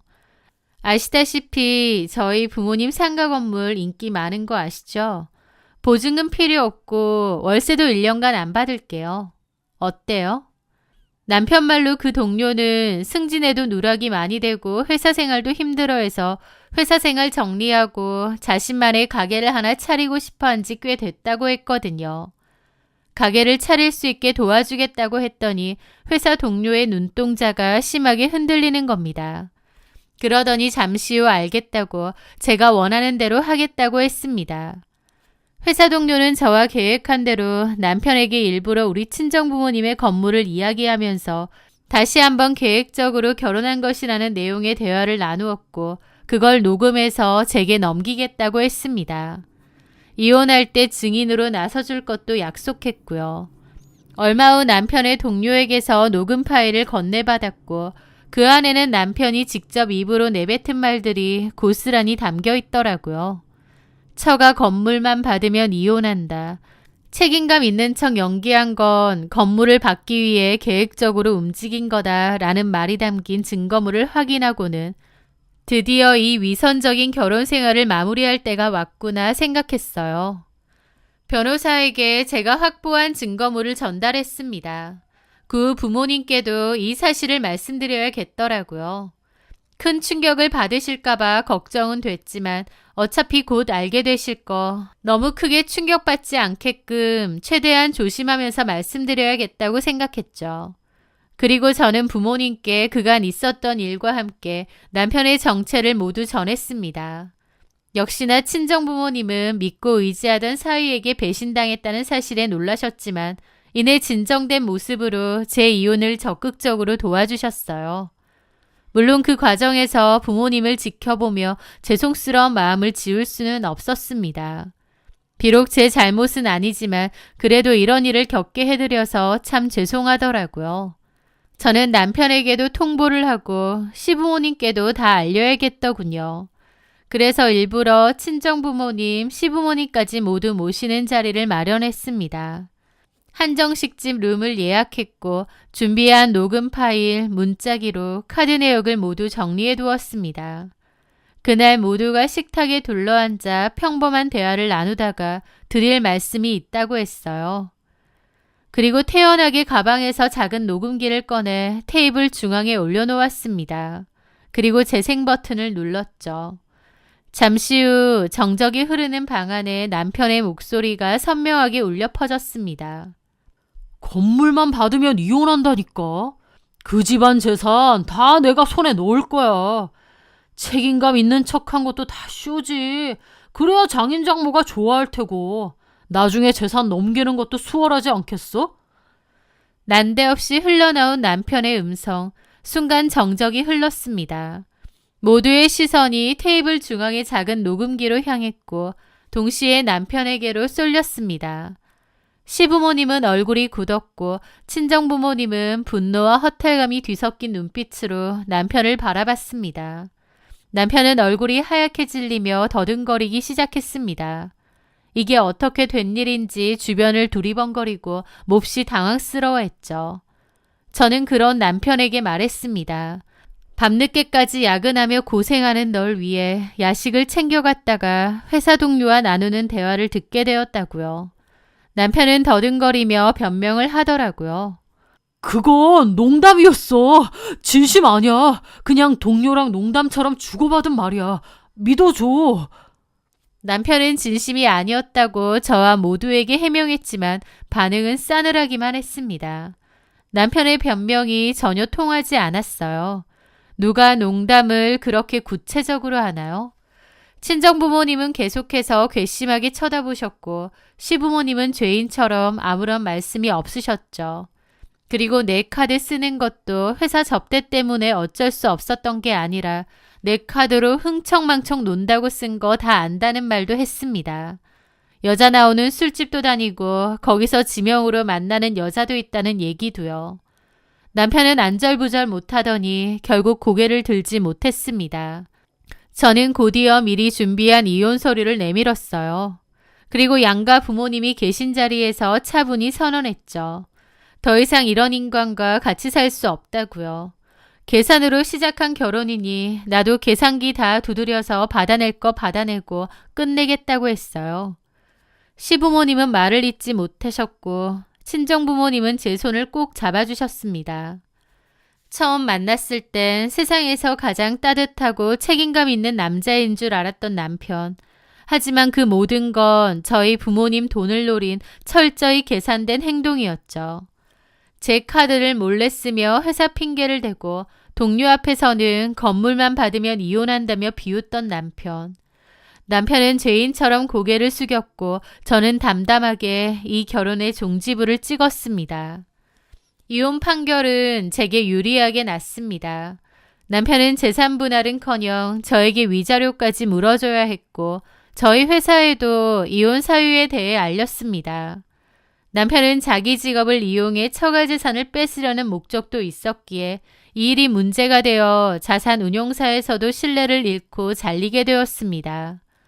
돈 욕심 부리며 가면을 쓰고 연기하던 남편은 결국 그렇게 내쫓기게 된 거죠. 저는 이혼 후 부모님의 응원 속에 새 출발을 할 수 있었습니다. 상처는 깊었지만 저를 속이고 이용하던 사람을 끊어냈다는 사실만으로도 마음은 한결 가벼웠어요. 결혼은 단순히 좋은 사람처럼 보이는 겉모습이나 번지르르한 말을 보는 게 아니라 그 사람의 진심을 읽어야 한다는 것을 이제는 알 것 같아요.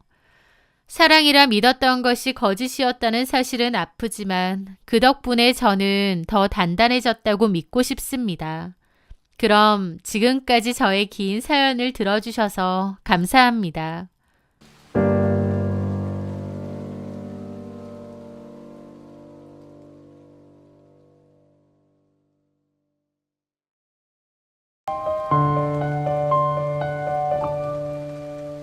안녕하세요.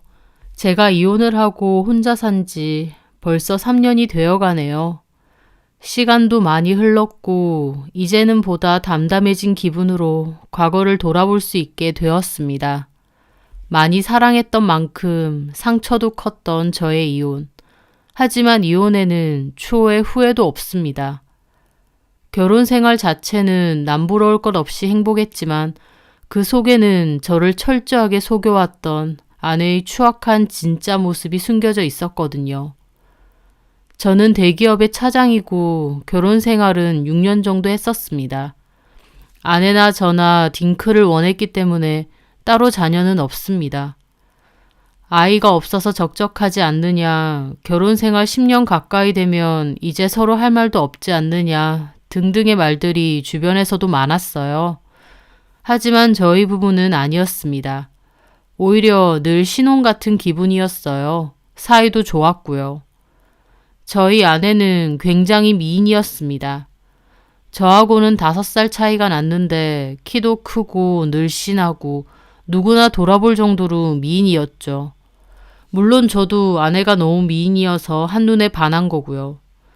아내의 외모를 보고 주변 사람들은 저보고 전생에 나라를 구했냐고도 했습니다. 결혼 후에도 아내는 늘 아름다웠고 스스로 가꾸는 것을 즐겨했어요. 쇼핑도 좋아했고요. 늘 변함없이 아름다운 아내의 모습은 남편으로서 좋기도 했지만 좀 걱정되는 부분도 있었습니다. 아무리 제가 대기업에 다닌다고 하지만 그래도 월급쟁이인데 아내의 씀씀이는 꽤 큰 편이었거든요. 명품 베개, 명품 시계, 구두, 액세서리 머리는 고급 헤어숍에서 받았고 스파나 마사지도 자주 갔습니다. 당연히 저로서는 그런 부분이 염려가 돼서 물어봤는데 아내는 당당하게 적금 통장을 보여주더라고요. 그 통장을 보니 제가 준 월급에서 생활비를 빼고는 알뜰살뜰 적금을 해서 돈을 잘 모으고 있었습니다. 그럼 이런 비싼 것들을 어떻게 사느냐고 했더니 아빠 카드지 라고 하더군요. 장인어른이 카드를 주신다고 거기서 산다고 하는 거예요. 저는 그 말에 조금 의아하긴 했습니다. 장인어른과 장모님은 제가 사는 곳에서 3시간 거리인 먼 지역에서 사셨어요. 장인어른은 그곳에서 건설 관련 사업을 하신다고 하셨고요. 사업을 오랫동안 하셨다 보니 집에 여유는 있으시겠지만 솔직히 아내가 돈을 그렇게 펑펑 쓸 정도로 처가댁이 엄청 잘 사는 것처럼 보이지는 않았습니다. 하지만 아내가 하는 말로는 자기 부모님은 집에 큰 욕심이 없으셔서 소박하게 사시는 거라고 따로 모아둔 재산은 많으시다고 하더라고요. 아내가 그렇게 말하니 저도 그런가 보다 했죠. 아무리 사위라도 처가댁 재산에 대해 시시콜콜 물어볼 것도 아니었고요. 또 아무래도 거리가 있다 보니 그렇게 처가댁에 자주 가거나 왕래가 많은 것도 아니었습니다. 아내나 저나 각자 식구들에겐 각자 잘하자는 주의여서 저는 일이 있으면 혼자 저희 부모님을 보러 잘 갔고 아내 역시도 저 없이도 혼자서 친정에 가는 일이 많았거든요. 그렇다 보니 제가 장인어른, 장모님과도 따로 친하거나 가까운 사이는 아니었습니다. 아무리 장인어른의 카드라지만 너무 펑펑 써대는 아내의 씀씀이가 좀 걱정은 됐죠. 아버님이 아무리 카드를 주신다지만 이렇게 막 써도 되는 거야? 제 말에 아내는 오히려 깔깔 웃었습니다. 걱정 마. 나 결혼 전에도 원래 이렇게 썼어. 우리 아빠 뭐라는 줄 알아? 나 위해서 돈 버는 거래. 그러니까 자기는 신경 쓰지 마. 솔직히 내가 우리 집 생활비에서 쓰는 것도 아니잖아. 그렇긴 한데 아버님한테 좀 죄송해서. 우리 아빠가 능력돼서 돈 쓰게 하는 건데 자기가 뭐가 죄송해. 죄송할 것도 많네. 아내는 아무렇지 않게 넘어가더라고요. 저도 결혼 초반에는 이래도 되나? 염려가 많았죠. 하지만 시간이 지나며 나중에는 저도 그냥 그러려니 했습니다. 아내 말대로 장인어른이 딸 위에서 카드 주신 거고 너무 과하다 싶었으면 장인어른이 진작에 카드를 뺏으셨겠죠. 막말로 자기 딸 쓰고 싶은 대로 펑펑 쓰라고 주신 카드를 제가 무슨 권리로 그만 쓰라고 하겠습니까? 그래서 저도 아내의 사치스러운 쇼핑에 관해서는 모른 척 했습니다. 그 외에는 아내도 저에게 잘했고 집안일도 소홀히 하지 않았어요. 노는 거 좋아하고 약속이 많아서 자주 집을 비우긴 했지만 그래도 집도 늘 깨끗하게 해놓고 음식도 잘했고요. 게다가 제가 주는 월급도 야무지게 잘 모아두는 걸 보면 살림에도 만점인 사람이었습니다. 저는 진짜 내가 복받은 놈이구나. 나는 정말 전생에 나라를 구했나 보다 생각할 정도였으니까요. 그렇게 저희 부부는 아무 문제 없이 잘 지내왔습니다. 그런데 이상한 걸 처음 느낀 건 결혼 5년 차 명절 때 일이었습니다. 아내와 저는 저희 집에 들렀다가 처가댁으로 가게 되었어요. 현관에 들어서니 장모님이 웃으면서 맞이해 주시더라고요. 그런데 장모님이 아내의 가방을 보시더니 놀란 얼굴로 웃으시더라고요. 또 못 보던 가방이네. 황서방이 또 사준 거야? 아휴, 우리 딸 엄청 호강하고 사네. 스치듯이 한 말이었지만 장모님의 말에 저는 의아함을 느꼈습니다. 아내가 메고 온 명품 가방도 장인어른 카드로 샀다고 했었거든요. 근데 정작 장모님은 제가 사준 거냐고 했으니까요. 장모님의 말씀에 아내는 어색하게 웃으며 그러더라고요. 무슨 소리야. 아빠가 사준 거잖아. 엄마 나이 들었어? 벌써 깜빡깜빡해. 하지만 아내의 말에 장모님은 황당한 표정을 지으셨습니다. 너네 아빠가 사줬다고? 너네 아빠가 무슨? 엄마, 나 너무 오랫동안 차 타고 와서 피곤해. 배도 고프고. 음식 뭐 준비했어요? 아내는 급하게 장모님의 말을 막더니 장모님을 잡아 끌고 주방으로 들어가더라고요. 그때 저는 처음으로 이상하다는 것을 느꼈습니다. 아내는 장인어른 카드로 그 비싼 명품들을 수도 없이 산다고 했는데 정작 장모님은 또 제가 사줬냐고 물어보시다뇨. 그 상황에선 아무 말도 안 하긴 했지만 제 마음속에선 이상한 의문이 생겼죠. 그때부터였습니다. 아내의 거짓말이 하나씩 보이기 시작한 게요. 그 후에 제가 아내에게 장인어른 골프 회원권으로 골프 예약 좀 해줄 수 있느냐 물었어요. 저는 한 번도 골프를 해본 적이 없는데 친구들이 요즘은 다들 많이 한다면서 한번 해보자고 하더라고요. 장인어른이 회원권 구매하셔서 골프 친다는 말을 아내가 했던 기억이 나서 저도 혹시 예약 한번 해줄 수 있느냐 물어본 거였죠. 그런데 제 말에 아내는 당황하더니 아, 내가 말 안 했나? 아빠 그 회원권 팔았어. 허리가 안 좋아지셔서 요즘 운동 안 하신 지 꽤 됐거든. 난 말한 줄 알았는데. 아, 그래? 많이 안 좋으셔? 아니야, 괜찮아. 치료 받으시고 하니까 괜찮으셔. 다만 골프 같은 운동은 허리 많이 쓰니까. 아내는 그렇게 말하더니 허둥지둥 자리를 떠나더라고요. 그것뿐만이 아니었습니다. 제가 하루는 장인어른이 쓰시는 카드가 어떤 거냐고 보자고 했거든요. 왜냐면 워낙 아내가 고가품을 많이 사다 보니 카드도 등급이 높은 카드일 것 같아서요. 그런데 아내는 마침 얼마 전에 아버님께 다시 돌려드렸다고 하는 겁니다. 그 후에 뭔가를 살 때는 카드가 아니라 아빠에게 돈을 받았다고 얼버무리고요. 저는 한번 아내가 이상하다고 생각하니 그 후부터는 계속 아내의 행동이 뭔가 석연치가 않았습니다. 가만 생각해보면 아내는 그렇게 많은 명품 가방과 옷들이 있는데 정작 장모님이 명품 가방 드는 건 한 번도 본 적이 없었거든요. 딸한테는 그렇게 마음대로 쓰라고 카드까지 주시는 장인어른이 정작 본인의 아내에게는 가방 하나도 사준 적이 없는 건가 싶기도 했습니다. 장모님 장인어른이 사이가 안 좋으신 것도 아니고요. 게다가 장인어른은 아내 말로는 허리 다치기 전에는 골프를 많이 치셨다 했지만 가만 생각해보면 처가댁에서 골프채나 골프용품을 본 적도 없습니다. 당연히 장인어른께 골프에 관한 얘기를 들어본 적도 없었고요. 뭔가 제 마음속에서 아내의 행동이 앞뒤가 안 맞고 이상하다는 의구심이 생겨날 무렵이었어요. 저에게는 한 통의 황당한 문자가 도착했습니다. 당신 와이프 간수 똑바로 하세요. 라는 문자였습니다. 저는 너무 황당하고 기가 막혀 그 발신번호로 전화를 다시 걸었어요. 하지만 계속 전화기가 꺼져 있다는 안내 문구만 나오더라고요. 장난 문자로 그냥 치부해 버릴 수도 있었겠지만 이미 제 마음속에 아내에 대한 의문이 가득 차 있었던 때라 저는 아내가 잘 때 몰래 아내의 휴대폰을 열어보게 되었습니다.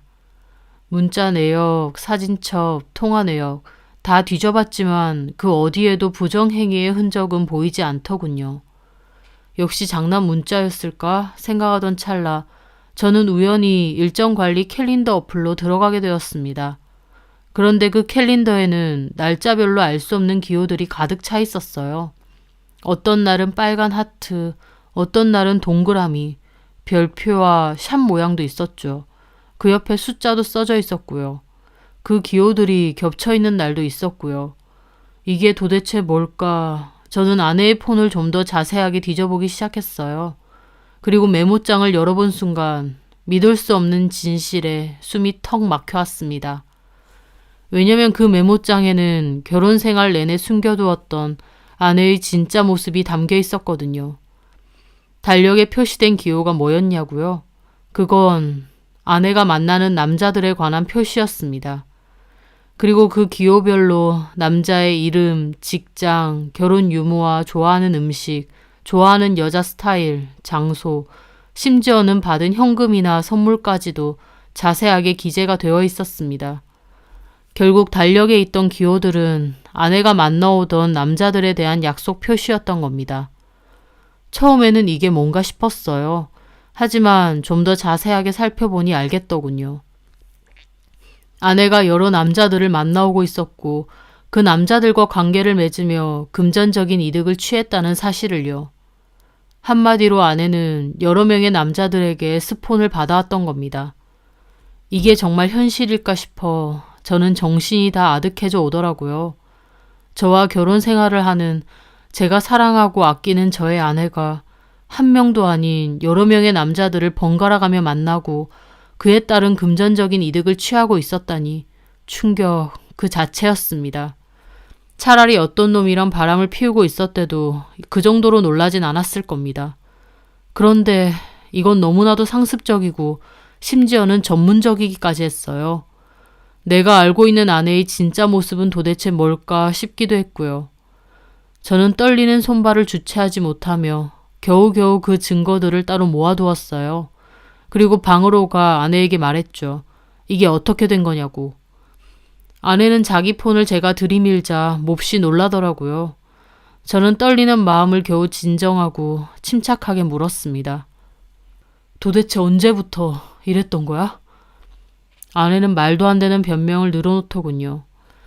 여보, 다 오해야. 무슨 생각하는지 모르겠는데 이거 아무것도 아니야. 결혼해서 외간 남자들이랑 자고 다니면서 돈 받고 가방 받고 구두 받고 그게 아무것도 아니야 당신한텐? 아니 그게 아니라 도대체 언제부터야? 혹시 결혼 전부터야? 발뺌할 생각하지 마. 여기에 증거 다 있으니까. 제가 추궁을 하자 아내는 고개를 떨구며 말하더라고요. 얼마 안 됐어. 정말이야. 말도 안 되는 소리 좀 작작해. 끝까지 거짓말할래? 결혼 초부터 비싼 구두, 가방 그렇게 사재 꼈는데 진짜 그거 장인어른 카드 맞아? 전화해서 지금 물어봐? 제가 폰을 꺼내서 전화하려 하자 아내는 불이 나게 저를 말렸습니다. 왜 이래? 이 시간에 무슨 전화를 한다고. 그래? 그러면 장인어른 말고 이 남자들한테 전화해볼까? 그 말에 아내는 더 놀라면서 펄쩍 뛰더군요.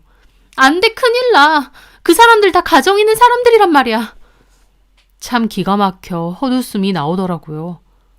당신 진짜 미쳤어? 당신은 결혼 안 했어? 그리고 이 남자들 다 결혼할 유부남들인 거 뻔히 알면서 이러고 다닌 거야? 도대체 왜? 돈이 그렇게 좋아? 가방, 구두, 그까짓 게 뭐라고? 그래, 나 돈 좋아해. 쇼핑하는 것도 좋고 관리받으러 다니는 것도 좋아. 그 남자들 만나서 적당히 놀아주면 당신 월급보다도 많은 돈을 나한테 주는데. 진짜 미쳤구나. 그렇게 돈이 좋으면 그러고 계속 살지. 나하고 결혼을 왜 했는데? 됐어. 우리 이혼해. 당신은 그렇게 살고 싶으면 이혼하고 계속 그렇게 살아. 그렇게 제가 방에서 나가려고 하자 아내는 제 팔을 붙잡고 늘어지더라고요. 당신한테 피해간 거 없잖아. 나 당신 월급으로 가방 하나 산 적 없어. 알뜰살뜰 잘 모아뒀잖아. 집안일도 소홀한 적 없었어. 그리고 당신도 내가 잘 꾸미고 예뻐서 좋았잖아. 그런 돈들이 다른 남자랑 자고 다니면서 받은 화대인 건 꿈에도 몰랐으니까. 그만할게. 이 남자들 안 만날게. 그냥 모른 척 넘어가주면 안 돼? 넘어갈 게 따로 있지. 와, 이제 와서 보니 너 진짜 생각하는 것 자체가 남다르다. 저는 진절머리가 나서 아내를 뿌리치고 그 방을 빠져나왔습니다. 결혼 후에도 온갖 남자들 만나고 다니며 돈까지 받아놓고선 정작 아내는 이게 뭐가 그렇게 잘못된 건지도 모르는 것 같더라고요. 저는 아내의 폰에 있는 내용과 연락처를 이용해 아내와 만나왔던 상감남들에 대한 자료를 모았습니다.